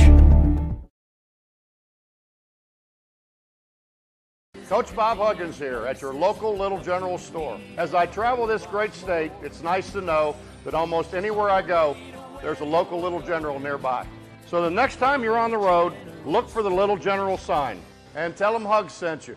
An injury at any age can be a game changer, but Marshall Orthopedics, the area's only comprehensive sports medicine practice, is ready to get you off the bench and back in the game. Marshall Orthopedics takes care of the herd. Let us take care of you. With all that's going on, Mullen Plumbing, Heating, and Cooling wants to remind our neighbors we're here for you. We're taking extra precautions to protect you and our employees. Right now, we're offering 6-month no-interest financing to help you stay comfortable throughout this crisis. Our superior indoor air filtration options will keep viruses, bacteria, and allergens down, increasing indoor air quality, comfort, and safety. Call us today and see how we can help you. Mullen, we're comfortable when you are. She was like a mom. Welcome back inside Black Eagle Stadium. Halftime score, 28-0. South Charleston leading Capital. As we take a look at some scores around the Kanawha County. And right now in the second quarter, George Washington leading Riverside. That's at Quincy, 21-7. Yeah, and I mentioned before that GW is a motivated team. And that's a GW team that really carried momentum from the first game. They went 8-4, made the playoffs. And R.T. Alexander is a tremendous talented quarterback. We had him the first game last year. Of course, we'll see him soon. But I think GW is an outstanding football team, and I think it's a playoff team for sure. So South Charleston goes to GW next, right? Scheduled for next week. Looking also down in Nitro tonight at the Battle of the Bridge. St. Albans leading Nitro 14-0 in the second quarter. Yeah, and I've had the privilege of having both those coaches, Coach Watts and Zach Davis, either on the radio show or we did a coaches roundtable that was pretty cool, and got the guys in the same room and they kind of talked about it, and they're good friends, and both guys feel really good about their football squad. Of course, Zach Davis scored a lot of points with his offense multiple times, 50, 60 points, just losing games, though, because his defense couldn't stop anybody. And Watts has some numbers this year, and he likes his talent. He's got that one kid that has tremendous D1 talent. His name is escaping me right now, but I think St. Albans is certainly improved. But don't count Nitro out, because it's the battle of the bridge, and anybody can pull that one out. 14-0 St. Albans leading in the second quarter. Up at Falling Rock, it's Sissonville leading Herbert Hoover in the second quarter, 21-7. Wow. Joey Fields, and we talked about the excitement there. The thing that Hoover's been battling is the numbers. Ever since the flood, it's been really tough for that community to get just up and back and running, and it's done a great job. But getting kids to come out and participate. Remember, they had like 22 kids that year, and then they just continue to try to build up their numbers. But Joey Fields is going to have that program in the right direction. And Mark Wilson on the other side in Sissonville just does a tremendous job. Could be a great win for Mark Wilson and those Sissonville team. Taking a look at halftime stats here for South Charleston and Capital. Again, South Charleston leading 28-0 in first downs. South Charleston 14 first downs to Capital's 4. Rushing yards, South Charleston 18 rushes, 94 yards. Capital 12 rushes for 29 yards, 164 yards for Trey Dunn in that first half. For Capital just 22 yards of passing. And you talked about the passing and the lack of passing for Capital. Yeah, I really think that Capital obviously wanted to see more improvement, because at that point you become one-dimensional. And if you're on the other side and you're South Charleston on defense, you can pin your ears back a little bit, and you can almost dare them to throw the ball over top of your defense. So South Charleston right now is at a tremendous advantage. Now, that's not saying Coach Karp right now is not making those type of adjustments. I think you're going to go a little more short passing game to get some things going, extension of that run game. But, they just had a tough sled, and we talked so much about South Charleston, that front, those linebackers. Yep. They just do a great job, and we got to give that secondary a lot of props on what they've done tonight. Passing for Capital, Evan Landers, 3 of 9. He had an interception, was sacked one time. Jaquai Long, the freshman, came in. He was 0 for 1. He threw an interception as well for Capital. For rushing for the Cougars, Sean James, 8 carries, 31 yards. Demaje Clark, 1 carry for 9 yards. Zion Smith, 1 carry for 6 yards. And Evan Landers, 2 carries for minus 15 yards. For South Charleston, Trey Dunn, 13 of 16 for 164 yards and 2 touchdowns for the sophomore quarterback. Emilio Miller, the freshman running back, 2 carries, 35 yards. Mondrell Dean, 8 carries, 32 yards. Shiley Kinney, 2 carries for 31 yards. Trey Dunn, 6 carries for minus 4 yards. Receiving for South Charleston, Donovan Davis with 5 catches for 72 yards for the senior. Shiley Kinney hauled in 3 passes for 31 yards and a touchdown. Joe McAllister, 2 catches, 19 yards. Anthony Jackson, 1 catch for 33 yards. Scoring, South Charleston got on the board with 5:52 to go in the first quarter. Anthony Jackson, 33-yard pass from Trey Dunn. Chase Edwards tacked on the extra point to make it 7-0 with 10:17 in the second quarter. Kevin Tinsley with a 76-yard interception return for a touchdown for the Black Eagles, made it 14-0 after the PAT. 6:33 to go in the second quarter. Shiley Kinney, 14-yard touchdown pass from Trey Dunn, made it 21-0. And to cap off the scoring for South Charleston in the first half, Mondrell Dean bowls his way into the end zone with a 10-yard run. Chase Edwards kick makes it 28-0 here at the half. We'll take another quick break, and we'll step aside for a word from our sponsors. You're watching Black Eagles football right here on Video Productions. Injury at any age can be a game changer, but Marshall Orthopedics, the area's only comprehensive sports medicine practice, is ready to get you off the bench and back in the game. Marshall Orthopedics takes care of the herd. Let us take care of you. FCA has incredible impact on coaches, the teams, the players, and the community as well. It's changed our lives. It's changed mine as a husband, as a father, and as a coach. It does make an impact on our lives. FCA has become a full circle in our lives. People from all different kinds of backgrounds. If all we're going to be is a coach that happens to be a Christian, I think it's more important to be a Christian that happens to be a coach. With all that's going on, Mullen Plumbing, Heating, and Cooling wants to remind our neighbors we're here for you. We're taking extra precautions to protect you and our employees. Right now, we're offering 6-month no-interest financing to help you stay comfortable throughout this crisis. Our superior indoor air filtration options will keep viruses, bacteria, and allergens down, increasing indoor air quality, comfort, and safety. Call us today and see how we can help you. Mullen, we're comfortable when you are. Little General Stores knows West Virginia, but what some may not know is what LG is doing in your communities. And I'm here to tell you how Little General, with the strength of their 100+ stores, is helping to enrich lives and empower families in West Virginia. Like the Norma May Huggins Cancer Research Endowment Fund, which is fighting to cure cancer every day right here in West Virginia. Locally owned and operated, LG has always been there and always will be. Little General Stores, committed to West Virginians. Boom!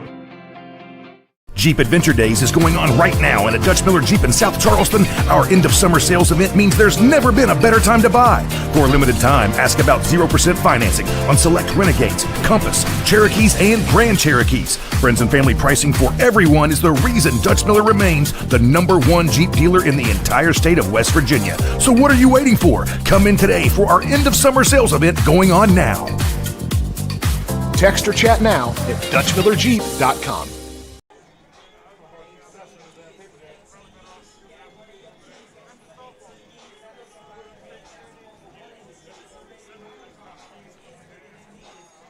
At this time, we'd like to take a moment to acknowledge the passing of a special lady here at South Charleston High School. Kathy Jane Casto was the wife of former head coach at South Charleston, the athletic director now, Bryce Casto. Kathy Jane Casto was 60 years old when she passed away back in March 28th. And it's such a hard time as we deal with so many uncertainties right now in our world. And Bryce and his son, Zach, dealing with the passing of his wife and mother. So right now we'd just like to take a brief moment and acknowledge Kathy Jane Casto.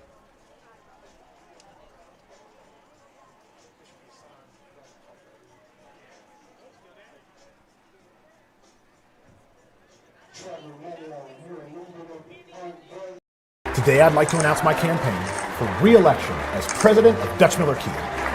My opponent wants to strip away friends and family pricing, and I won't let it happen. On my watch, everyone gets a brand new bald eagle as soon as I can figure out where to buy them. It is all going to be absolutely, positively, without question, the hugest. A vote for Wes is a vote against bald eagles. Paid for by the 2020 Kia Sorento, starting at just $229 a month. FCA has incredible impact on coaches, the teams, the players, and the community as well. It's changed our lives. It's changed mine as a husband, as a father, and as a coach. It does make an impact on our lives. FCA has become a full circle in our lives. People from all different kinds of backgrounds. If all we're going to be is a coach that happens to be a Christian, I think it's more important to be a Christian that happens to be a coach. Coach Bob Huggins here at your local Little General store. As I travel this great state, it's nice to know that almost anywhere I go, there's a local Little General nearby. So the next time you're on the road, look for the Little General sign and tell them Hugs sent you. An injury at any age can be a game changer, but Marshall Orthopedics, the area's only comprehensive sports medicine practice, is ready to get you off the bench and back in the game. Marshall Orthopedics takes care of the herd. Let us take care of you.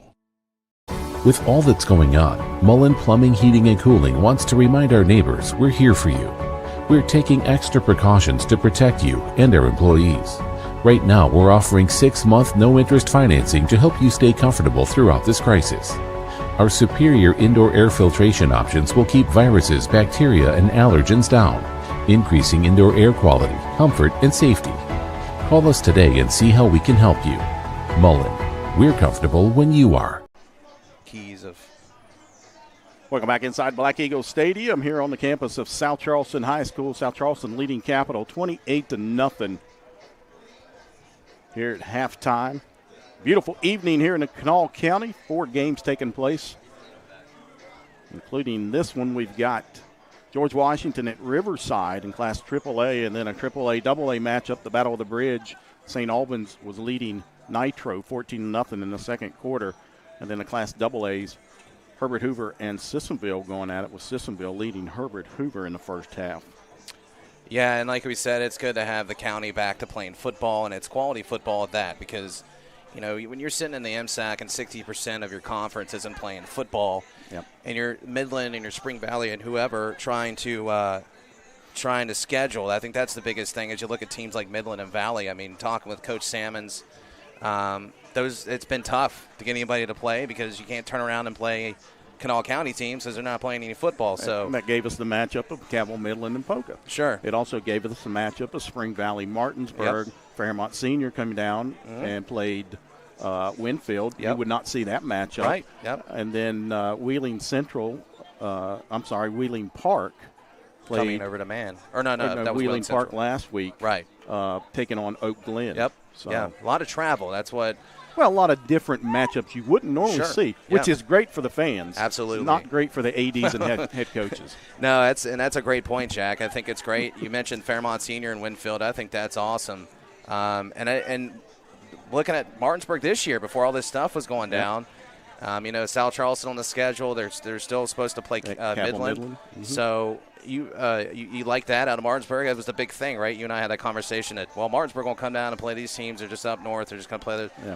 So now we're going to get to be able, hopefully, to see that. But, yeah, you're right. That's a good point. Different matchups. You had that, but it's always good to have this county back playing football. And, I missed it. We've got another good matchup coming up on Friday night as Spring Valley goes to Fairmont to take on Fairmont Senior. Yeah.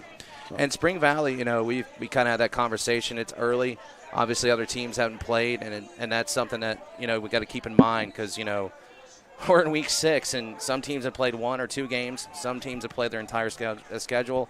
And that's the thing that the confusing part is when we get down to playoff time. Yeah.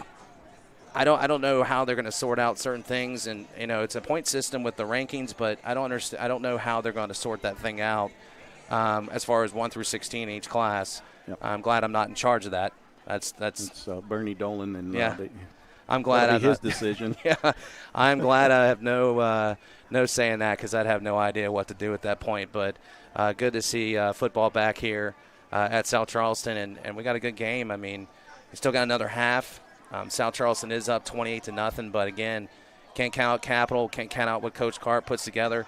He's one of the best in adjustments, especially at halftime, coming out in the second half. And he's the type of coach too.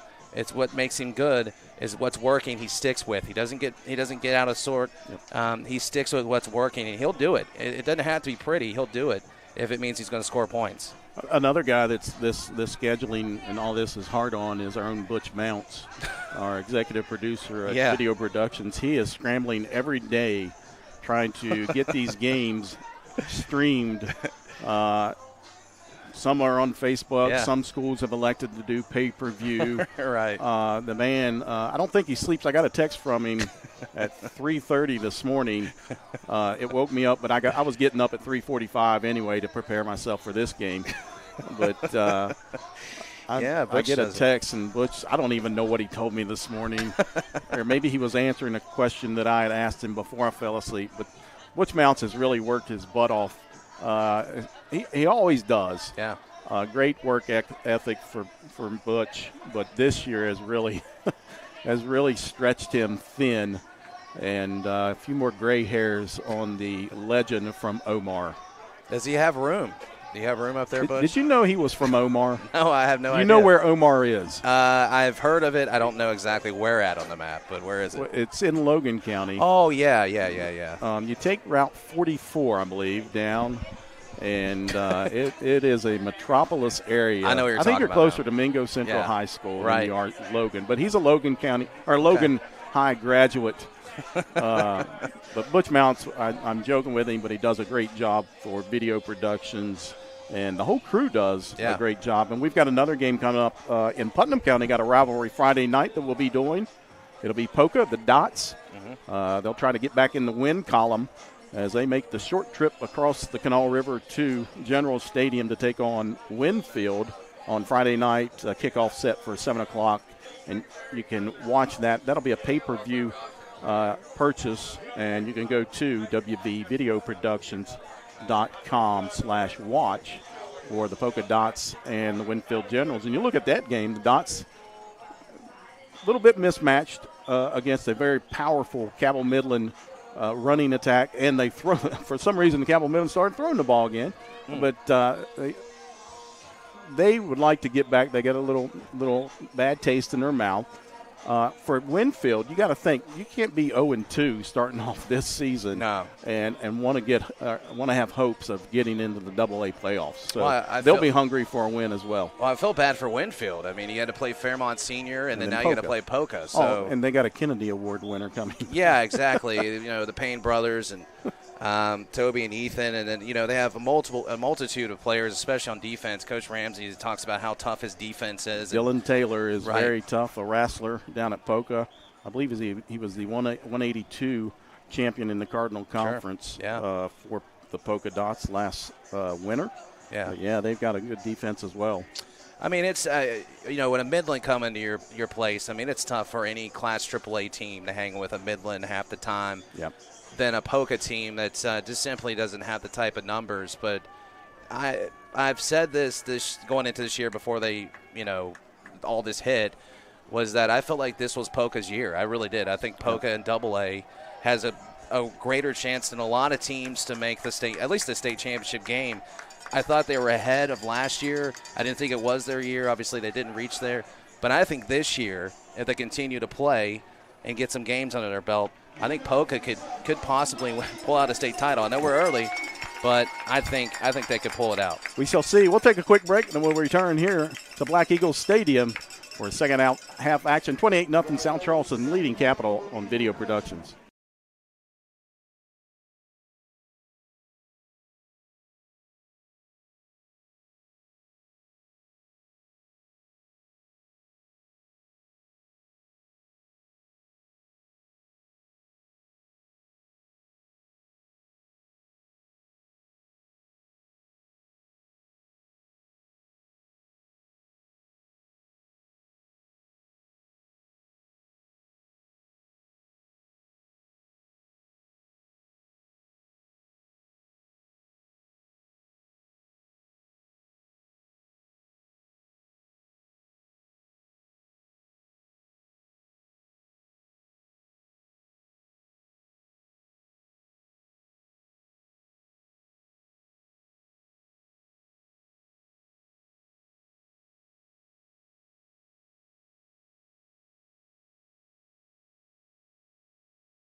(28-0) South Charleston leads here at halftime as we get set to start the second half.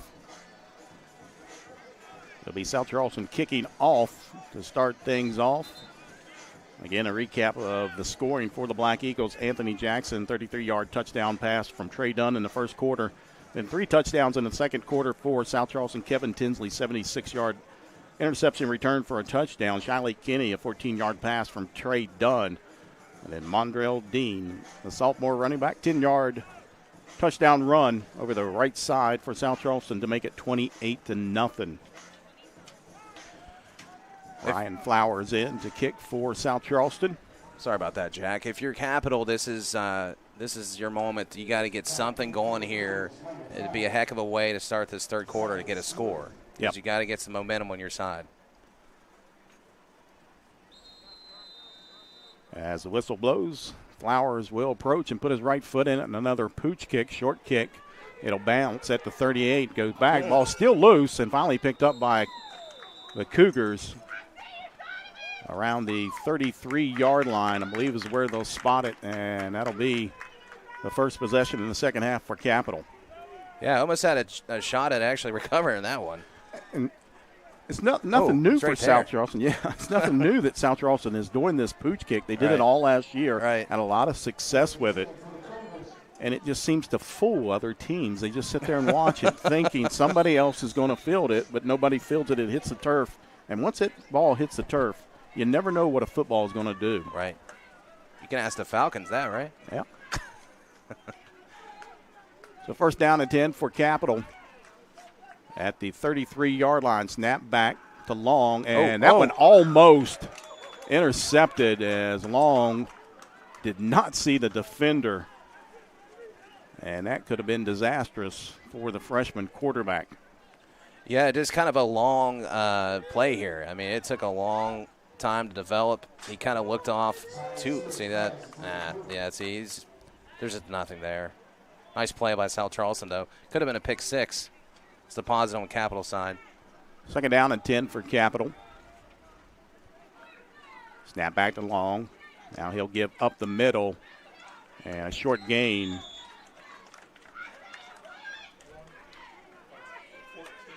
By Sean James. And now we've got words exchanged.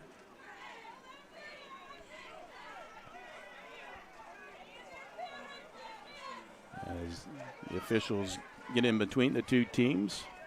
And I like that. They didn't go ahead and throw their flags. They weren't trying to penalize anybody. They got in between the two teams. Told them to calm it down a little bit. Sometimes these refs can throw these flags. We've seen one game last year. I can't remember what game that was last year. It was a flag just about every play. Riverside. Yeah, there you go. Don't remind me. 37-yard line. Third down and about 6 for Capital. Long in the shotgun. He'll take the snap now, fires here near side, and incomplete. That was, again, almost an interception. Anthony Jackson there again to knock the ball away. Brings up fourth down for Capital. And again, you have Capital in a long third down situation. The passing game hasn't been on at all tonight. Freshman quarterback out there. Yeah, that's tough. And from what I hear, Long is going to be special. Very athletic. I watched him play basketball at Tays Valley Christian last year as an 8th grader. And you can just see the athleticism. Punt is away. Another short kick. That'll bounce at the 40-yard line and roll down to the 34. And South Charleston would take over with 10:49 to go here in third quarter action, leading 28-0. And that's what you wanted for South Charleston, 3 and out. Capital, we talked about, to get back into this game, they probably needed a quick score. They did not get it right there. Yeah, I mean, and then it also makes a statement, swinging momentum to start this half, getting any points would have been nice for Capital. And South Charleston continues to do a good job on defense. Again, tough sled for the passing game, and then holding them then on a long third down helps South Charleston get the offense off the field. 3 receivers up top for the Black Eagles. Single receiver down low. Mondrell Dean in the backfield with Dunn. Snap back. Dunn straight back. Now he'll roll here near side, looking down. Avoids a tackler. Still on his feet. He's got to get rid of it here. He just runs out of bounds. Takes a loss. And you talked about earlier, that right there, just throw it away. Yeah, you got to. And that's what, the coach over there, I think it's equipment guy. What is that guy over there? Towel over there. Over there talking to Trey Dunn. I was trying to see who it was down there, pointing to his head and saying, hey, you got to be smart in that. Throw the ball away. That also, you're doing a lot of that in ad-libbing there. And that's when you get a holding penalty or right. A block in the back exactly. on one of your linemen. Yeah, because you're holding off too long for something to develop. Brings up second down and about 12. Snap back. Quick to the flat. That's Shiley Kinney. He'll get across the 40 up to the 45 and out of bounds at the 47-yard line. They spot him at the 46. And that's what you want. You put your guy with some speed. He's got some space. I mean, you could probably have that anytime you want as long as it's there. Nice little pass, intermediate passing game, and we've seen that. I mean, it has helped develop the run game with South Charleston, and then when it's downfield. And Trey Dunn, despite the fact we said he hasn't thrown the ball away and trying to extend plays, he's done a good job of the decision-making inside the play itself. So he's just done a good job tonight. Enough for a first down for the Black Eagles at the 46-yard line. 3 receivers near side. Dunn once again, he'll fire out here. That's Jaden Estep. Estep across the 50. Into Capital territory. Little catch and run there for the sophomore Jaden Estep. And we saw a lot of special things out of Estep last year. Yeah, the kid's a playmaker. I mean, if there's any way to describe the kid, he's in the right position. He does a good job of after the catch and making plays. I mean, he gets upfield. Second down and about 5 for the Black Eagles at the 49-yard line of the Capital. Dean over the right side, and he's got a first down and more up near the 40-yard line. He's run out of bounds. Another first down for the Black Eagles. A nice finish on the run. Dean does a great job of finding space and then finishing the run.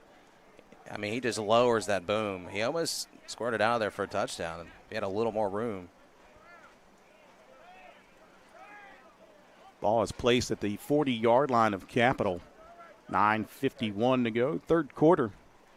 South Charleston leading 28-0. 3 receivers up top. Snap back to Dunn. He fakes it. He'll keep it over the left side, makes a move, and then it's brought down after a short gain. They probably give him about 2. Quickly Dunn sprints to the sideline to get the play call from Donnie Mays. They usually signal him in. Yeah. This time he sprinted straight to head coach Donnie Mays. Yeah, not sure what that's He may about. have seen something. Okay. And letting Coach Donnie Mays know, yeah. That something's there. So second down and 8. Got to watch your Ball play. At the 38-yard line. Play clock is at 0, but Yeah. I'm not sure. Maybe they reset it. I'm not sure. Nothing, no flag. Ball quickly caught. Yeah, that was by strange. Donovan Davis. Still in zeros. I'm not sure if the play clocks are working down on the field. They are still at 0. As I just noticed. Take a look at this. Dutch Miller Auto Group replay the game. Nice snag there. Yep, by senior Donovan Davis. He's having a game. I'm sorry, 5 catches there in the first half for 72 yards for Mr. Davis. Yeah, I was going to say they've done a good job of spreading it around. I think that's also been a good thing here tonight. Give up the middle to Dean. Big hole across the 30 to the 25. He stays on his feet. Down the sidelines, 15, 10-yard line, and he steps out of bounds right at the 10-yard line. Yeah, again, another nice run by Dean. Nice hole there, too. It was good blocking downfield, and then a nice finish as we see the replay here. And you can see the big hole, nice blocking by the right side. Nigel Amberger and Hunter Burns over on that right side of the offensive line, opening up a big hole for Mondrell Dean that time. This is where you want to continue to finish in the red zone. They've done a good job so far tonight, getting inside the 20 and scoring some points. So first and goal from the 10-yard line for the Black Eagles. Snap back now, a fumble, and we've seen this before. As I believe Dunn fell on it, and he did. So it brings up second and goal now. Another thing you gotta tell Trey to jump on that ball. Quickly. He's trying to pick up that ball again. Take a look at this replay. I mean, he's trying to pick it up again and just jump went on it. Right through his hands. I'm not sure what was going on there. First game. That's all we can blame that on. Back at the 15-yard line. The blitz, the floater to the left corner, and that's going to be a flag. Oh, yeah. As the defender just pulled down the Black Eagle receiver.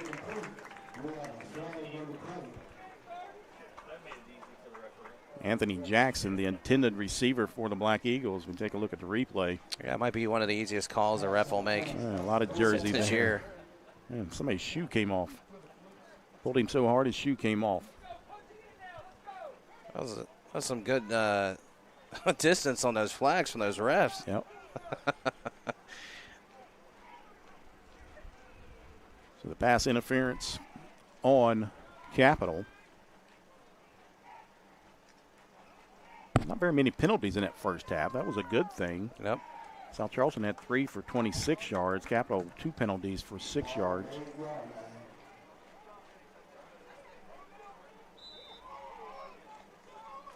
So the down marker says second down.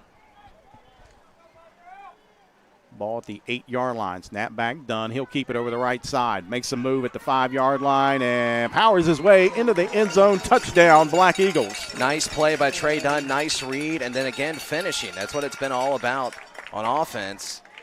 Did not allow the guy to get him down at the 1 or the goal line and continue into the end zone. Nice. Nice play by Trey Dunn. He has played phenomenal tonight. An 8-yard touchdown run by Trey Dunn. Once again, taking a look at the replay over the right side. Nice little move there and powers through linebacker. And that's not just any linebacker. Gist, a very good linebacker. Christian Gist, a senior, 6'1", 215 pounds, is one of your better linebackers.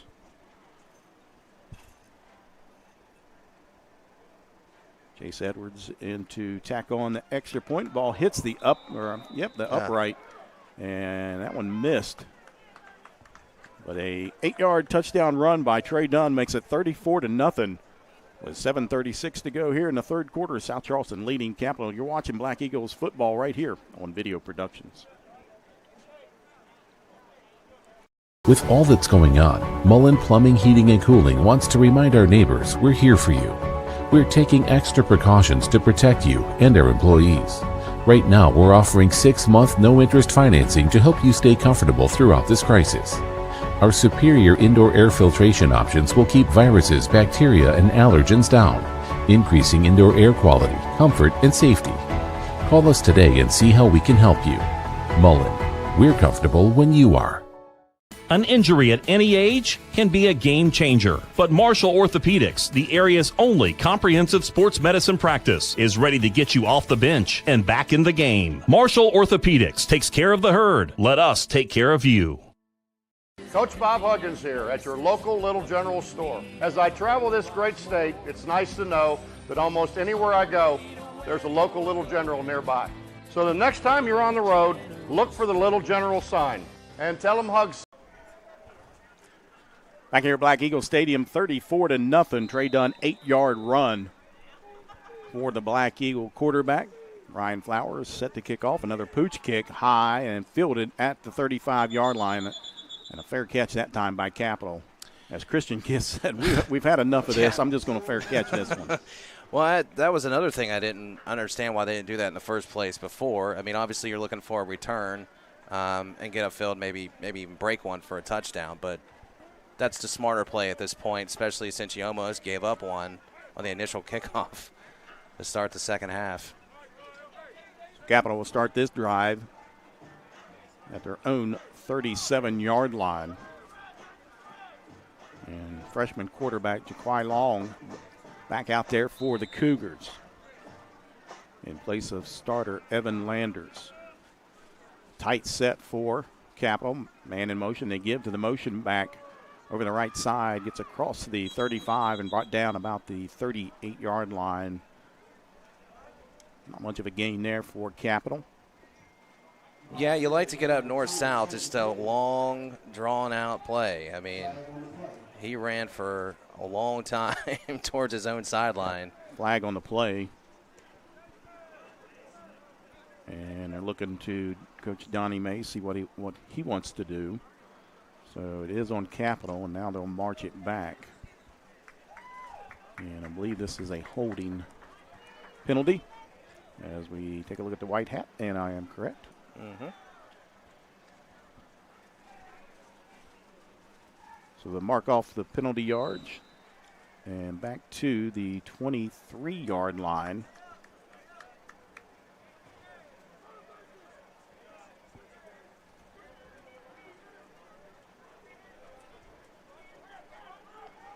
Remains first down.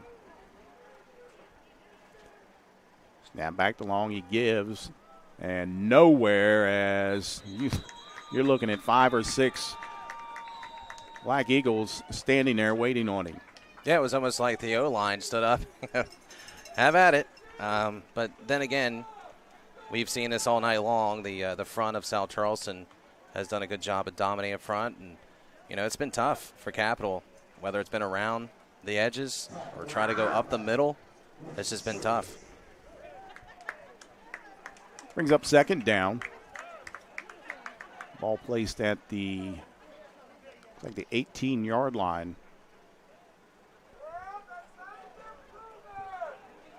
So second down and 19, I believe. Snap back long, and the running back, and ball is loose. The running back fell down. They trip over top of each other's feet. Is that what happened on that play? It's kind of hard to see. And this is what I guess you could expect. Yeah. These teams not being able to practice a whole lot here lately, in and out of the red and orange. Mm-hmm. Yep, and you throw in a young quarterback and a young like this. freshman quarterback now. Brings up a 3rd and long for Capital. All spotted at the 14-yard line. Heavy pressure on Long, and he barely got it off before Mondrell Dean just leveled him. Again, great pressure. And now we've got a Capital player down. Looks like cramping right around the 31-yard line. Mondrell Dean also looks like he's cramping up. So trainers from both sides of the field coming out to attend to their players. And it'll bring up 4th and long, and Capital's going to have to punt it away once again. And it went from bad to worse here for the Cougars here in the second half.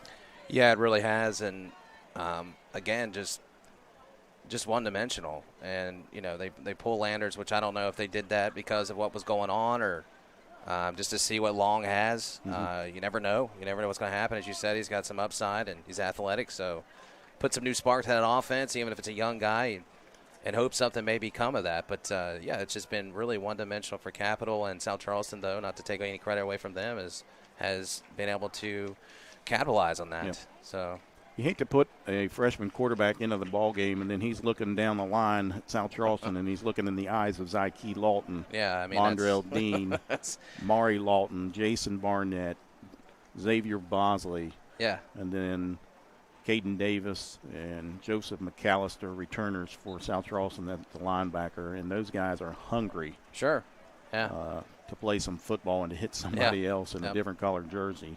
And I know Zach is. I've talked to him numerous times, and, man, he was just itching to get back on the field. Oh, yeah. As a senior. You just have to look at his Twitter page as well as we follow each other over there, and he's been ready to play some football tonight. So Capital will punt, 4th down, 5:33 here in the third quarter. Snap is back, and the kick is away. Again, a short kick will bounce at the 33-yard line. And down at the 31, and that's where South Charleston will take over with 5:25, and they're already in a good position here with a short field for the Black Eagles. Another part of the story of this game we haven't mentioned. I'd like to see the starting field position for South Charleston and the starting field position for Capital. I think it's been completely in favor of South Charleston, to put it lightly. I mean, they have dominated that side of I don't even know what time of possession either, with Capital wearing themselves out with empty possessions too. It's just the field positioning has been completely in South Charleston's favor, and it's not something you need from. They're already playing well enough. Yep. Time of possession in that first half, South Charleston 14:01 and Capital 9:59. So that tells you there for time of possession. But the field position, starting field position, definitely favors the Black Eagles tonight as they start from the 31. Another bad snap there, and that's going to have to be dealt with. Yeah, that's going to be definitely that's going to be one thing that the coaching staff's going to have to address. And that's one of the only negative things I've seen out of South Charleston tonight. Yeah. That's Cody Buckley at the center position. Now, he was not the center last year. Zach Moore was the center. Zach has moved over to the left guard position this year, and Buckley has moved into that center position. Snap that time is good, done. And that one batted out of the air. Nice play by the linebacker for Capital. Zayshawn Davis there. Yeah, that was a nice play. Perfect position on that. Take a look at this. Replayed, sponsored by Dutch Miller Auto Group.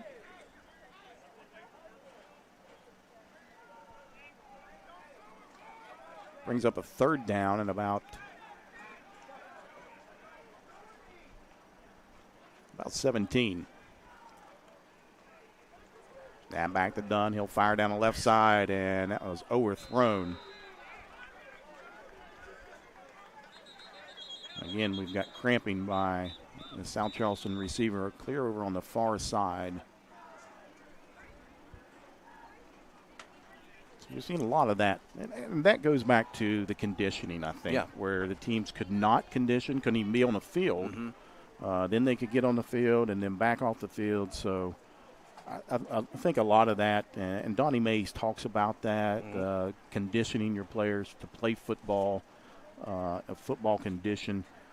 It's a little bit different than you and I going out here and walking 2 miles or jogging a couple miles. The body, when you play football, and I'm talking about this sometimes, football's not a contact sport. And people look at me like, what? I'm like, it's a collision sport. Sure. I mean, you've got car wrecks happening every play out there. Yep. You've got collisions, and it takes a toll on your body. As we look down, as the trainer having to walk clear over on the other side. Jay Canterbury's getting his steps in tonight. He's getting his conditioning. Yeah, there you go. He's getting his conditioning. Yeah, you mentioned that. And when you don't have luxury of playing offense or defense too. I mean, you're playing both ways. That definitely takes a toll on you. And then, as you said, with this up and down with the map, and your orange, your gold, your yellow, your green, whatever, dictates how you practice or not. So you're going to have that. And I'm actually kind of shocked that we're at this point in the game and we're seeing cramping, because I would have thought we would have saw it even earlier in the game. So credit to both sides actually for making it this far in the game. Yep. As I'm looking down at some scores again from around the Kanawha County, and still looking. I'll find them here shortly. George Washington again leading Riverside now in the third quarter, 28-7. And then we've got the Battle of the Bridge taking place down in Nitro. As Nitro and St. Albans. St. Albans leading 20-0 over Nitro in the fourth quarter now. And got a little tight one up there in Falling Rock. Okay. Sissonville 21, Herbert Hoover 14 in the third quarter. Oh, well, look at there. You can't count them. You can't count them out, right? Can't count out Hoover. Still a lot of game. I shout out to Jamie Farrell out there calling the game on the Jock station. I do the radio show, doing the Red Dragons football there, the Battle of the Bridge. Be good to start off the season with a win for the Red Dragons over the Wildcats.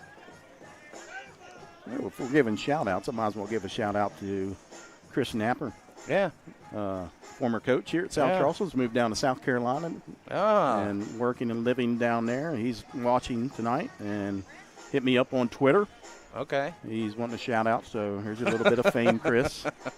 Yeah, he's probably enjoying some nice weather down there as well, isn't he? Well, I think he's getting my retirement home prepared. Okay. Down there in South Carolina here in a couple years, so I can move down there. The Carolinas is nice. Yep. That's the West Virginia Bahamas. That's what I like to call it. So the player is still down over on the far side. We'll take a quick break. We'll step aside, get a word from our sponsors. You're watching Black Eagles football right here on Video Productions.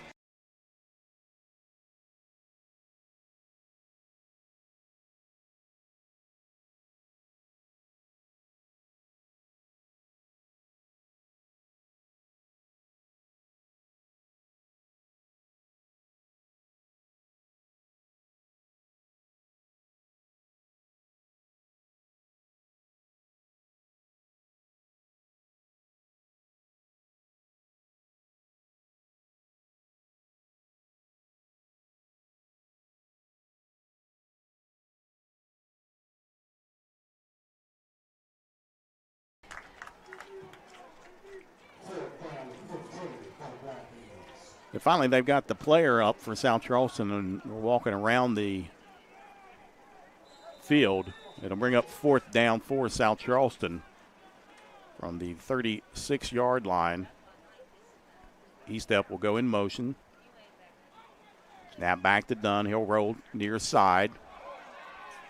And now flag come in. That's going to be a holding as an incomplete pass. And I think they're going to decline this and just take the ball. Yeah, I don't know if Mays also was telling Trey to throw the ball away there or put a little more on it, but despite that, you're going to have a hold on here. Get the replay here. I think this is a no-doubter on the holding. I guess we're not going to get a replay. It's your boy here from Omar. I was pumping him up there at halftime, and now he misses the replay.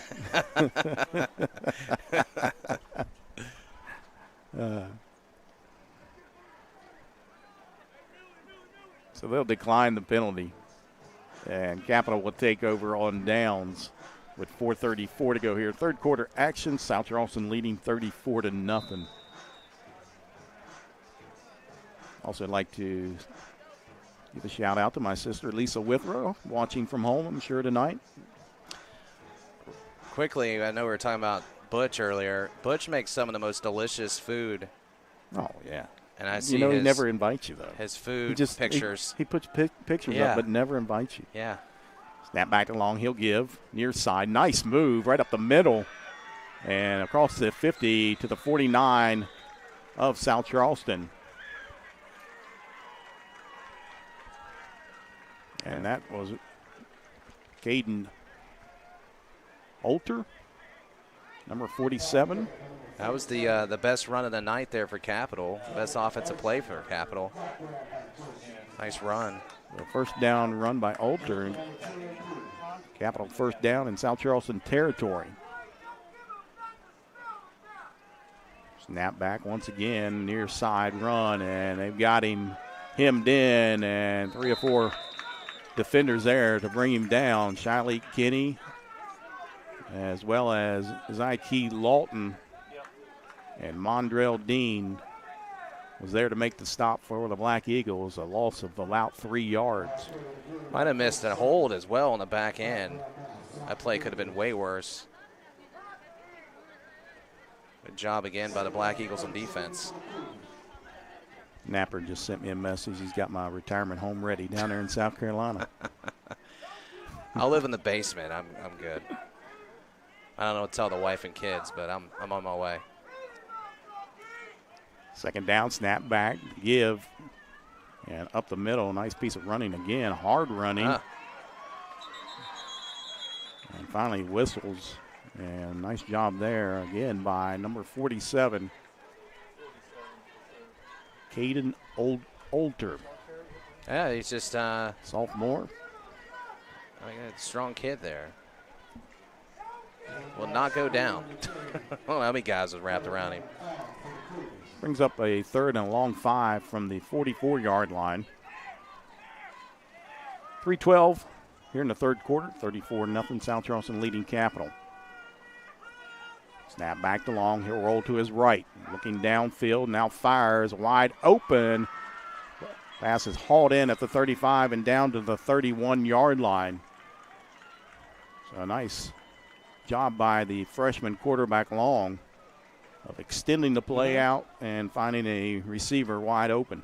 Yeah, that was nice. As you look at the replay here. Nice little zip on the ball there. Nice catch. A nice play. So 1st and 10 for Capital from the South Charleston 31-yard line. As South Charleston runs a defender out there late. They give near side. A nice spin move there. And down inside the 20. So another nice run for Capital. That was DeMaje Clark. Yeah, you're not going to bring a guy down with arm tackles. And I know you're up 34-0. You see Coach Mays up there. are over there coaching his kids up. You gotta wrap the guy up, even though you're up big. And this could be a part of the conditioning. It could be worn down a little bit. DeMaje Clark, that's the point guard for Capital on the basketball team. Now he's out on the football field, which I love to see, the multi-sport athletes. The first down for Capital at the 19-yard line of South Charleston. Under 2 to go here in the third quarter. Snap back long. He'll roll to his right. Now feeds it to his running back down inside the 10-yard line before he is tackled. That was a strange play. It was it's almost like a pitch, but it was an actual pass. Yep, just a short. It's a little short pass. Dumped it right off to Sean James. Sean James comes up limping, though. That'll give a first and goal for Capital at the 8-yard line of South Charleston.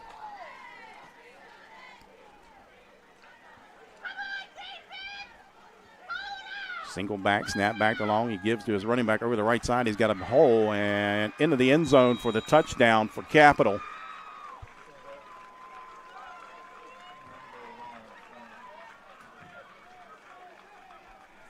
And that is from Zion Smith. And that gives Capital fans something to cheer about tonight. It's been tough. It's a nice, sustainable drive, and it's good for your freshman quarterback to take your team down. You look good on that possession. Yeah, number 5 there. Yeah, he's that was a nice play. 8-yard touchdown run from Zion Smith.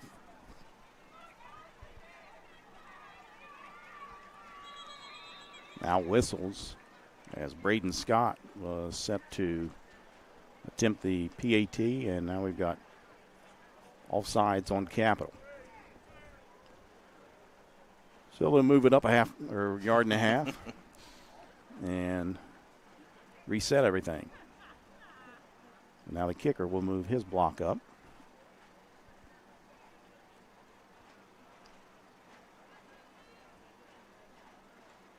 Braden Scott, a sophomore kicker, is up, and it is good. 34-7. South Charleston leads with 1:13 to go here in the third quarter. You're watching Black Eagles football right here on Video Productions.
Eight-yard touchdown run by Zion Smith makes it 34-7. South Charleston leading Capital with 1:13 to go here in the third period.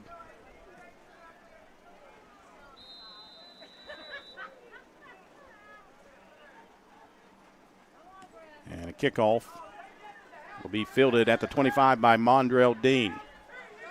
He'll survey the field. He gets across the 35 down to the 40 and run out of bounds just shy of the 50-yard line, about the 48-yard line, and that's where South Charleston, well, let's hold up. We've got a flag back at the 39. That's going to be a holding.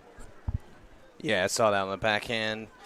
You'll have that at times, especially on the short kicks. Guys turn around grabbing the first guy they see, especially him going around the corner there. But they tried their own little squib kick, a little short pooch kick.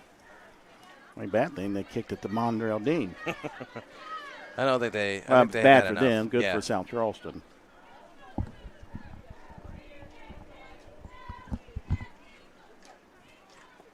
So a holding call on the Black Eagles. So what would have been a start at the 48-yard line, backs them all the way back to the 28.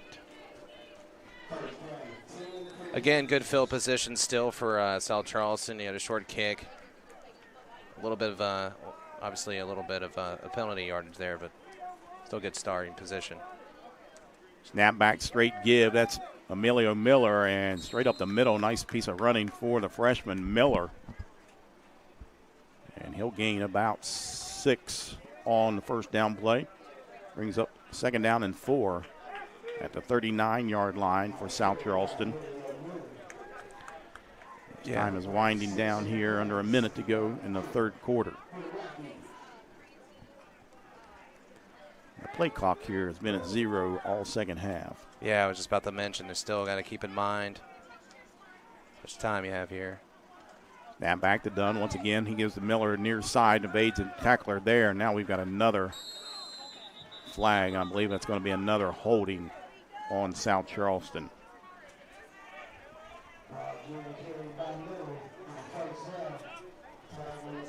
Take a look at the replay here. Right tackle just grabbing a little bit too much jersey there.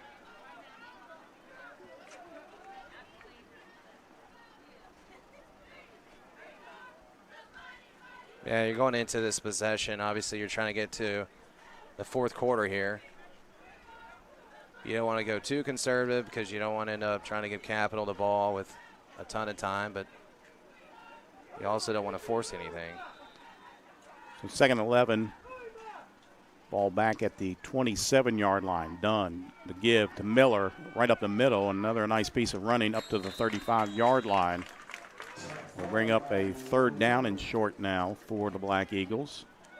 Good play call there from Donnie Mays. Good run, too. Capital kind of guessing maybe a pass, and just a give to Miller, and that'll bring us to the end of the third quarter. South Charleston leading Capital 34-7 right here on Video Productions.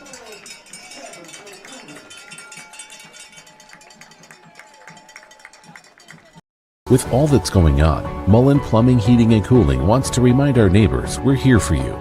We're taking extra precautions to protect you and our employees. Right now, we're offering 6-month no-interest financing to help you stay comfortable throughout this crisis. Our superior indoor air filtration options will keep viruses, bacteria, and allergens down, increasing indoor air quality, comfort, and safety. Call us today and see how we can help you. Mullen, we're comfortable when you are. An injury at any age can be a game changer, but Marshall Orthopedics, the area's only comprehensive sports medicine practice, is ready to get you off the bench and back in the game. Marshall Orthopedics takes care of the herd. Let us take care of you.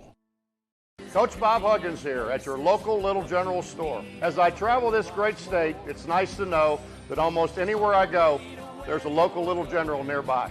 So the next time you're on the road, look for the Little General sign and tell them Hugs. Welcome back to Black Eagle Stadium here on the campus of South Charleston High School. Jack Withrow joined by Brandon Lowe.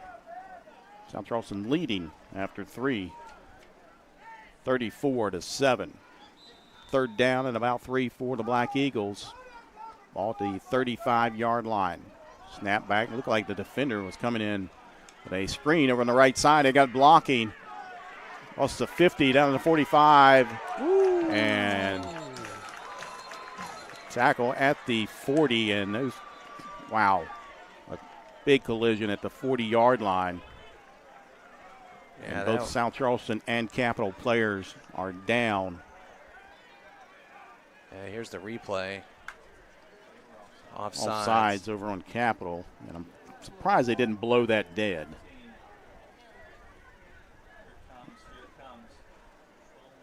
He lowers his head. Number 5. That's Zion Smith. Zion Smith for Capital, and Emilio Miller, I believe, was for South Charleston. As both players remain down on the turf. We'll step aside. South Charleston leading Capital 34-7 here on Video Productions.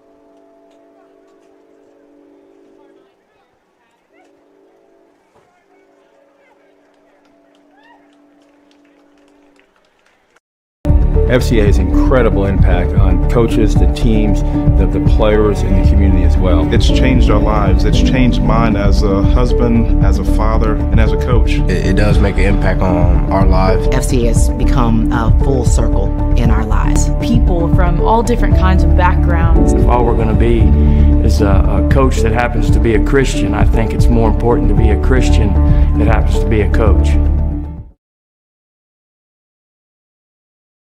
Jeep Adventure Days is going on right now, and at Dutch Miller Jeep in South Charleston, our end-of-summer sales event means there's never been a better time to buy. For a limited time, ask about 0% financing on select Renegades, Compass, Cherokees, and Grand Cherokees. Friends and family pricing for everyone is the reason Dutch Miller remains the #1 Jeep dealer in the entire state of West Virginia. So what are you waiting for? Come in today for our end-of-summer sales event going on now. Text or chat now at DutchMillerJeep.com. 1st and 10 for South Charleston. Both players off the field. South Charleston's Emilio Miller. Looked like he just got a little stinger there. Yeah. He was shaking his right hand, but seemed to be all right. And now we've got timeout once again called. We thought there was a fumble and on that last play. And it was a big collision between Emilio Miller and Zion Smith, but both players back up, so good sign there. Yeah, good to see that. And, yeah, we were trying to see on the replay if his knee was down, but you couldn't really see. Yeah. The ball comes out. You couldn't really tell. It was kind of a bang-bang play, plus it's a couple guys in there. See if Butch can get us a replay here. And watch the collision here between the two players. Oh, then the ball comes out there. Yeah, that's a fumble. I think the ball is down by his waist when he takes that collision. But anyways, they did not rule a fumble there. Good catch by Butch, by the way. Good Butch. Take another look at it. It looks like the ball is right there. See, Yep, it's out right there. Right there. Yeah. Nice catch by Butch. Still needs to give us some of that delicious food he makes, though. It's going to be 1st down and 10 from the 40-yard line for the Black Eagles. Dunn in the shotgun formation. 3 receivers to the near side. Single back. He'll drop back. Now fires over the right side. 1-on-1 caught at the 15-yard line. Is that Wayne Harris? And that is a catch. Wow. That was a heck of a snag over the shoulder. That was a nice little throw, too, by Trey Dunn. But if you follow Trey Dunn, he has worked on that. Watch this replay. Over and over. As Trey Dunn connects with the freshman receiver, Wayne Harris. Right over the shoulder. Perfect pass and catch. And out of bounds, 1st down for South Charleston. All spotted at the 13-yard line. Snap back, give right up the middle, and a big hole and a touchdown, Black Eagles. Yeah, that's that. I could have drove your truck through there. Joseph McAllister goes in for the touchdown from 13 yards out. We'll take a look at the replay here, and a straight give and a big old hole right up the middle. McAllister finds pay dirt. The senior raising his hands. That's been there all night long. The offense stays out there. They're going to go for 2.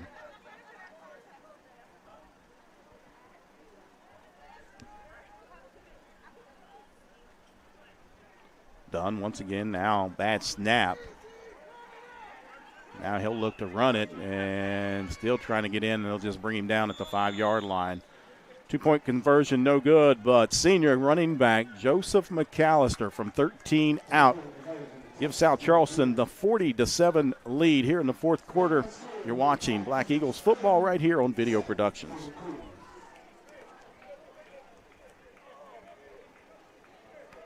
With all that's going on, Mullen Plumbing, Heating, and Cooling wants to remind our neighbors we're here for you. We're taking extra precautions to protect you and our employees. Right now, we're offering 6-month no-interest financing to help you stay comfortable throughout this crisis. Our superior indoor air filtration options will keep viruses, bacteria, and allergens down, increasing indoor air quality, comfort, and safety. Call us today and see how we can help you.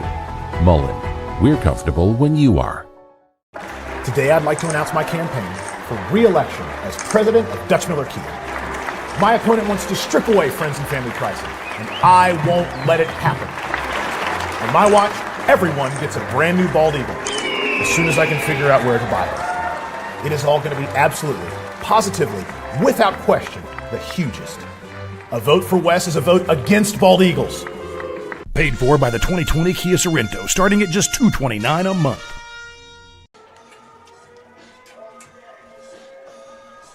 $40-0, South Charleston leading Capital. 11:29 here in the fourth quarter. 13-yard touchdown run by senior running back Joseph McAllister. A two-point conversion, no good. We were talking about why they go for a two-point conversion there, Brandon. Yeah, I think Butch had a good point. Maybe practice one of those two-point conversion plays.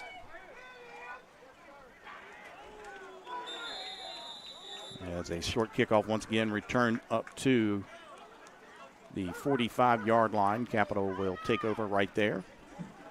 Or you just wanted to make it a 5-score game. I don't know. Leave nothing out there. That maybe he believes Coach Karp could, with the lack of practices that you've had, they had one scrimmage against Sissonville that seems so long ago. Sure. You might as well try to practice some things when you're ahead like this.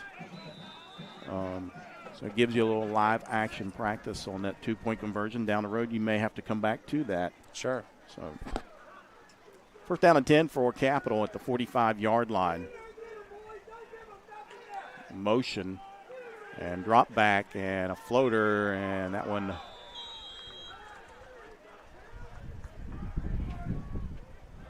falls to the turf. Incomplete pass from Long. Again, nice pressure. South Charleston.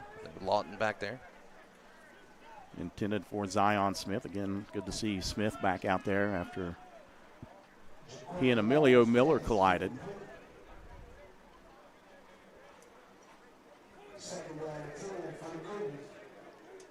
Brings up a second down and 10 for Capital. And we'd like to recognize number 50 is Chris Hudson. Thanks to Stephen Lewis. Okay. For pointing that out for us.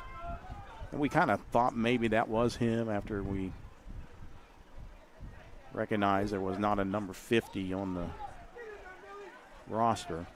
After my first guess was wrong, I thought maybe it was Chris Hudson. It is. To give right up the middle. Ooh. And another big lick last time by Mondrell Dean, and that brings the South Charleston fans up. The player for South Charleston down, but back up, and that is Hunter Withrow, number 44, the inside linebacker. Dean, have yourself a night, right? Take a look at this one. A big lick here by Dean. Third down and 5 for Capital, ball just inside South Charleston territory.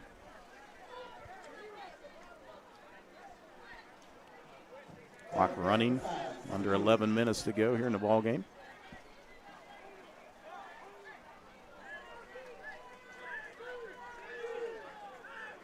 Now a substitution for South Charleston.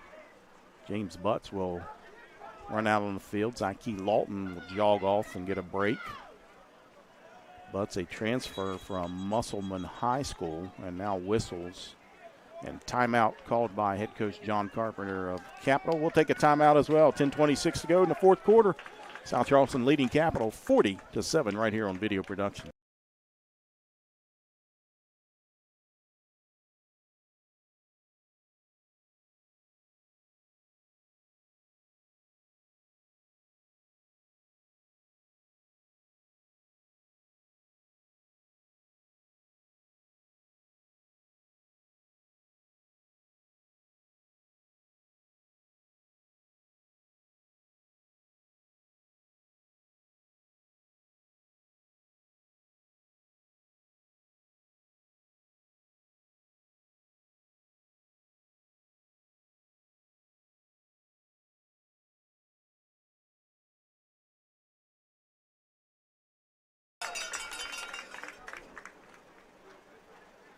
Back to live action here.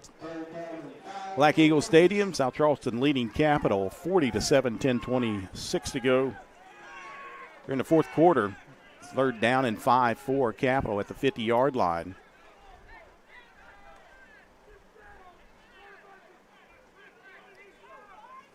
Long in a shotgun, takes a snap. Now he'll roll to his left. Now he'll tuck it and run, gets the first down. A nice job there, and a late flag coming out. And I'm not sure what this is about. I didn't see anything happening. Yeah, I didn't see it either. Oh, let's see South Charleston running out several reserves now.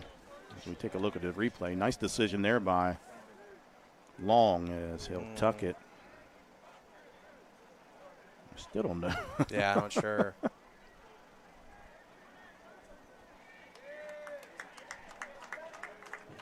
South Charleston fans are clapping. Oh, right there. That late block from 74 coming in. Gotcha.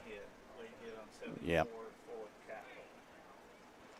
So they got the call. They thought it was South Charleston originally. Okay, gotcha. And I don't have a 74 on my roster either that was given to me. And I'm not even going to try to guess this one. Just throw it out there. You'll get the answer on Twitter or something. Maybe Stephen Lewis. Old Stephen Lewis. We have to get Stephen Lewis travel with us. There you go.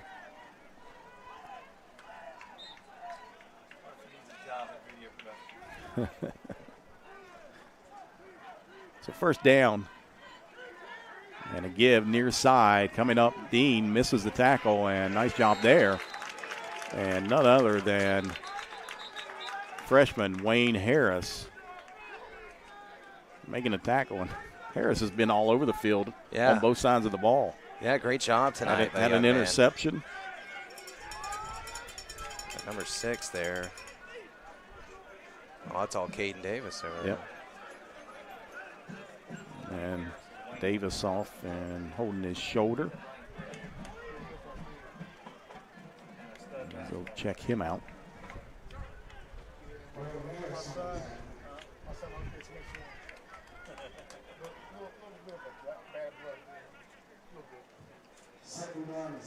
Brings up a second down and 6. The ball at the 48-yard line of Capital. Snap back to Long. He'll roll out to his left side. Quickly fires right into the hands of South Charleston. I believe that is Kevin Tinsley, and he's got plenty of green ahead. 10-5 touchdown, the second pick 6 of the evening by senior Kevin Tinsley. Yeah, that is again another pick 6. Defense again stepping up big. Nice awareness and a nice hit on the quarterback too. I don't know if you saw that in the back. Pressure on the quarterback causing Long to throw that ball quickly. Take a look at the replay here. Long right into the hands of Kevin Tinsley. Takes it back 60 yards for the South Charleston touchdown. And again, his second pick 6 of the evening. Yeah. And I was thinking about giving the player of the game to young Wayne Harris, but Kevin Tinsley said, oh, the old man's got a little something for you here. Yeah. How about 2 pick 6 on the evening? Yeah, nice. Chase Edwards in for South Charleston to attempt the extra point. Hunter Burns, the snapper. Ryan Flowers in to hold. Snap is down. The kick is up and away, and through the uprights is good. South Charleston now leading 47-7 with 8:30 on our running clock here in the fourth quarter. And just when things were kind of lulled you sleep here, you know, let's just get through this. All of a sudden, bam, Kevin Tinsley comes up with a pick 6.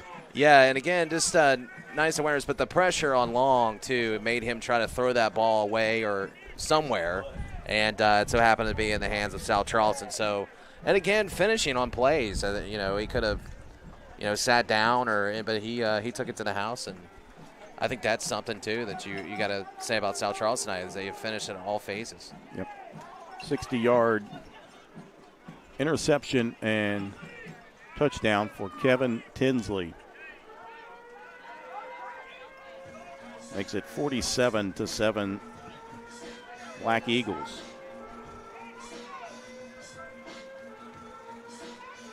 So another big letdown after a big lead for the Black Eagles like we saw last year. Yeah. They led 28-0. Not much scoring in that third quarter, but now Tinsley with that pick six has opened things way up now and pretty much put the nail in the coffin for Capital.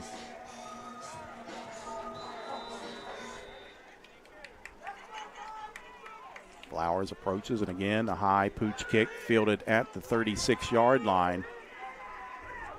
And that is DeMaje Clark. He'll reverse field over on the far side across the 45, the 50, down to the 45 and out of bounds around the 43. They give him, put it out at the 44-yard line for DeMaje Clark. Yeah, nice return there for Capital, and finally some good field position, I think. I mean, outside of a couple of pooch kicks here and there, but, yeah, I think this is probably their best starting field position of the night, maybe outside of the turnover. But, yeah, Capital is – you like the drive from the young man, long, in the third quarter, but let's see if maybe they can get some more things going here. Because at this point, if you're Capital, you're just trying to get some guys some more reps and get them going for the next game. And as the clock runs. Right. And South Charleston, you're trying to get some other guys in there, give some other guys some rest if you can. And we also note that a couple of starters for South Charleston were out with cramping. Right. And they don't even have their shoulder pads here. And that would be Shiley Kinney and Anthony Jackson. So, again, the freshman Wayne Harris stepping up in replace of those two as they give here near side.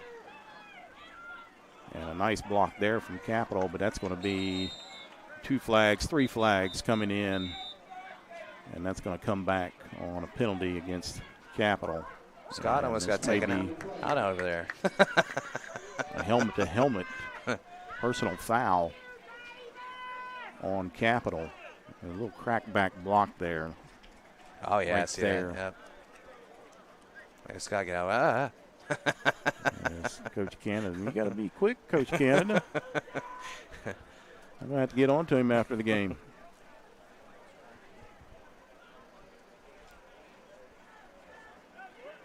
I joke with Scott Canada, a great guy. Just a great guy. Loves the kids, loves to coach. Big kid himself. He's got a great personality. Yep. As they'll mark off the penalty back to the 45-yard line. 6:08 on a running clock here in the fourth quarter. A lot of reserves out there for South Charleston. The give over the left side across the 50 to the 45, down to the 40, and still on his feet. Finally brought down around the 16-yard line.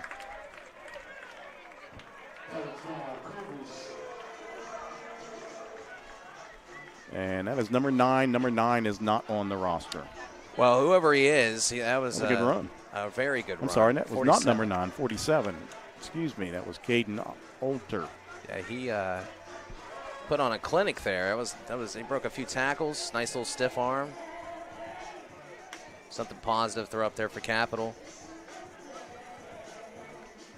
As we see more and more reserves coming in for South Charleston. Snap back, the give to Olter once again over the left side, and he'll charge ahead down inside the 20-yard line. As the clock continues to run, as we approach 5 minutes to go in the ball game.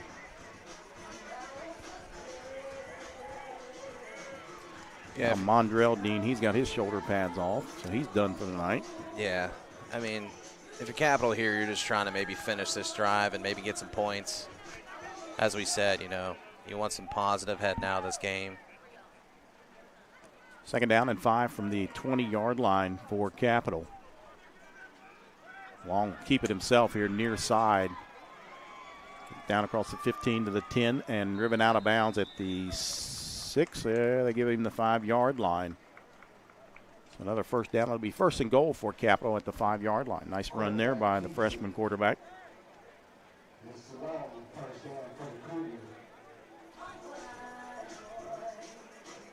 South Charleston will travel to George Washington next week. I believe that's next Tuesday. Yeah. Another 7 o'clock kickoff at Steve Edwards Senior Field. That's going to be a good one. A very good one. On the brand new field turf there. First and goal for Capital at the 5-yard line. Snap back to Long. Now he's looking over on the right side, giving chase. And from behind, J. Ernest Keys with the sack. And Mr. Keys is pumped up.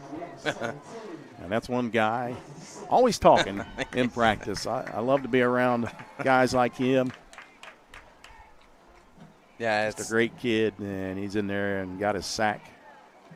That's the type of kid that gets everybody else up. If you like that energy in practice, coaches might want you to be quiet every once in a while, but that's the type of energy you want. Good to see him get in there and get a sack. Why not, right? All spotted back at the 11-yard line. We approach 3 minutes to go in the ball game. Long looks over to the sidelines, gets the call. Now takes the snap and giving chase once again is Keys. Long just sidestepping, and now he'll dive into the end zone for the Capital touchdown. With 2:49 to go. Quite Long into the end zone.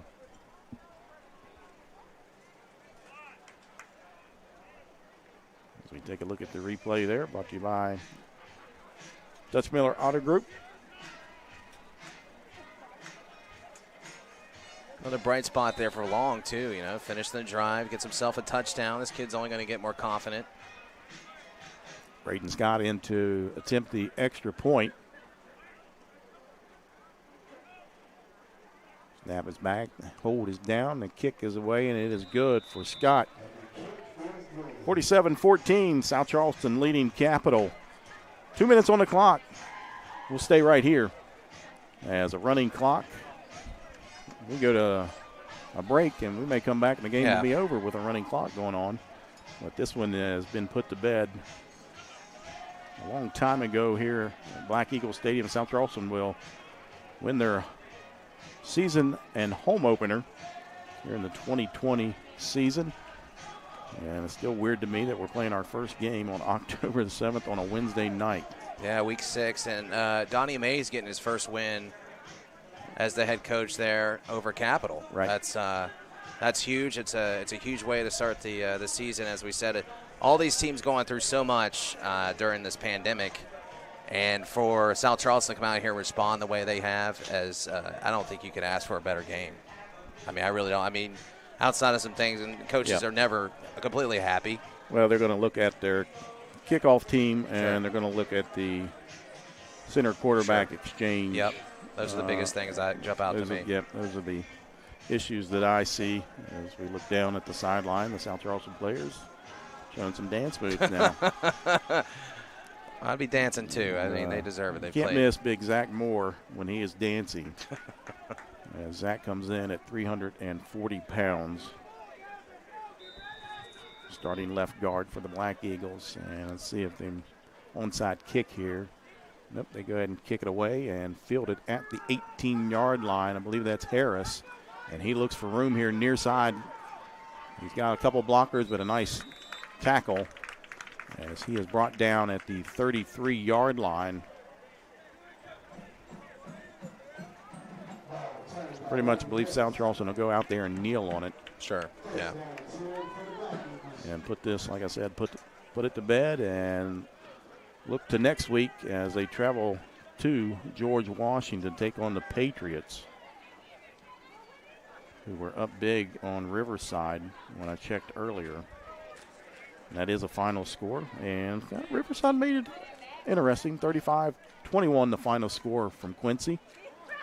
As George Washington goes to 1-0 on the season. So a couple of 1-0 teams set to battle next week in Charleston. Teams. Yeah, two teams that don't have a lot of love for each other either. So you go from playing Capital, which is a rival, then you go and play GW, and that's the fun part about playing in this conference is there's just not a week where you're off. You got to play every week at your best. So we hope that this continues into next week against a really good GW team. Trey Dunn taking his time. A little victory formation here for the Black Eagles. And he'll just take a delay of game as the clock still continues to run as they'll mark off the 5-yard penalty and whistle in the play clock. And that'll do it for the last play of the game. And South Charleston, like I said, will go to 1-0 on the season as they will defeat the Capital Cougars here at Black Eagle Stadium by a score of 47-14. We'll take a quick break. We'll be back to recap everything from Black Eagle Stadium when you're watching Black Eagles football right here on Video Productions. Today, I'd like to announce my campaign for re-election as president of Dutch Miller Kia. My opponent wants to strip away friends and family pricing, and I won't let it happen. On my watch, everyone gets a brand new bald eagle as soon as I can figure out where to buy it. It is all going to be absolutely, positively, without question, the hugest. A vote for Wes is a vote against bald eagles. Paid for by the 2020 Kia Sorrento, starting at just $229 a month. FCA has incredible impact on coaches, the teams, the players, and the community as well. It's changed our lives. It's changed mine as a husband, as a father, and as a coach. It does make an impact on our lives. FCA has become a full circle in our lives. People from all different kinds of backgrounds. If all we're going to be is a coach that happens to be a Christian, I think it's more important to be a Christian that happens to be a coach. Coach Bob Huggins here at your local Little General store. As I travel this great state, it's nice to know that almost anywhere I go, there's a local Little General nearby. So the next time you're on the road, look for the Little General sign and tell them Hugs sent you. An injury at any age can be a game changer, but Marshall Orthopedics, the area's only comprehensive sports medicine practice, is ready to get you off the bench and back in the game. Marshall Orthopedics takes care of the herd. Let us take care of you. With all that's going on, Mullen Plumbing, Heating, and Cooling wants to remind our neighbors we're here for you. We're taking extra precautions to protect you and our employees. Right now, we're offering 6-month no-interest financing to help you stay comfortable throughout this crisis. Our superior indoor air filtration options will keep viruses, bacteria, and allergens down, increasing indoor air quality, comfort, and safety. Call us today and see how we can help you. Mullen, we're comfortable when you are. Welcome back inside Black Eagle Stadium. The South Charleston getting the opening victory over Capital, 47-14. Donnie Mays getting his first victory over the Capital Cougars, and it was all South Charleston in that first half. Brandon led 28-0 at halftime, pretty much put it on cruise control. Didn't let off on the gas any, but pretty much cruised in the second half for that final victory of 47-14. And that's what we talked about. You know, last year they went up 14-0, and then Capital scored 38 straight points and ended up winning that game at Lately. And the message, I'm sure, when the coaches got over there and started talking about, hey, we can't, just because we're up 28-0 doesn't mean we can come out here in the second half and run through the motions. We need to still continue to play offense. We need to still play hard on defense. And they did that. You still had a pick six there in the fourth quarter. Yep. Help things. Yeah, and the stops as well, the momentum. But you got to give props to Capital at the end with a freshman quarterback Long who started to get a little more comfortable there. Of course, South Charleston had some reserves in there. That helped some things out. But, you know, I do give credit to Capital there at the end to still keep playing, get their young quarterback going. But just a tremendous effort from South Charleston and a great performance in their first game. 390 total yards for South Charleston to 186 for Capital on the evening. Trey Dunn, 18 of 24 for 240 yards, 2 touchdowns. He also ran for a score as well. Mondrell Dean finished with 10 carries for 65 yards and a touchdown. Joe McAllister, 1 carry for 12 yards and a touchdown for South Charleston. Leading receiver for the Black Eagles tonight, senior Donovan Davis with 6 catches for 76 yards, 31 yards from Shiley Kinney on 3 catches, and he scored a touchdown, 14-yard touchdown catch for Shiley Kinney. So a good job for South Charleston in this first game on their offense. Yeah, spreading it around, doing a good job of keeping Capital off balance on defense, kept them guessing. And it helps when you get your run game going and you give Trey Dunn the ability to make some plays downfield as well with his arm. And we've seen Trey work on, I meant to mention this before the game, if you follow him on Twitter or you follow South Charleston football, he does such a great job of working on his accuracy, his deep ball, and I think he did a good job on that. And you saw that on that one pass over the shoulder in the third quarter. I think it was in the third quarter. That showed that work put in. And I said Trey Dunn's going to have to learn how to really take hold and take the reins of the offense. And he got that true experience as a freshman last year. And I think his decision-making outside of a couple times where he should have thrown the ball away and maybe hopped on a snap, outside of that, I think he played a phenomenal game as far as his judgment, as far as handing the ball off, him taking the ball in the RPO, or just dishing it off over the middle. I thought that was also important in South Charleston's victory tonight. Yep, and give credit to the offensive line of South Charleston: Hunter Burns, Nigel Ambergy, Cody Buckley, Zach Moore, and Xavier Bosley for a great job opening up holes all evening long. So a great job by the offensive line. And, of course, defense for South Charleston showed up big. You talked about the pick sixes from Kevin Tinsley, but the defensive line led by their all-stater defensive end, Zyke Lawton. And they were pretty much dominant there in the first half to set the tone on the defensive side and never let down. Yeah, and that's going to be the strength. Everybody's going to know that as we're preparing for South Charleston, is the strength starts with the line on defense. You're going to have to figure out as a coach, the opposition, that how can we establish ourselves on offense, and Capital tried to do that with the run game. Unfortunately, the struggles in the passing game continue into this year. I think, again, Long's going to continue to get confident. I think if they stick with him, that's the big question. Are they going to bring Landers back in the next game, or are they going to continue with Long? And I think Long, as you said, and everybody has said in this press box, has an upside. And I think that Capital is going to continue to get better as well. But, yep. It's tough when when a team makes you one-dimensional and you dominate the front. Then, you're pretty much, they just got to pin their ears back and come after you. So Capital at 0-1 on the season. They'll travel to St. Albans next week. South Charleston will take on the Patriots of George Washington next Tuesday. Those kickoffs set for 7 o'clock. So that'll do it here from South Charleston High School. Special thanks to South Charleston Principal Dr. Gabe King, Athletic Director Bryce Casto, and Head Coach Donnie Mays. For our camera operators tonight, Parker Withrow and Josiah Mounts.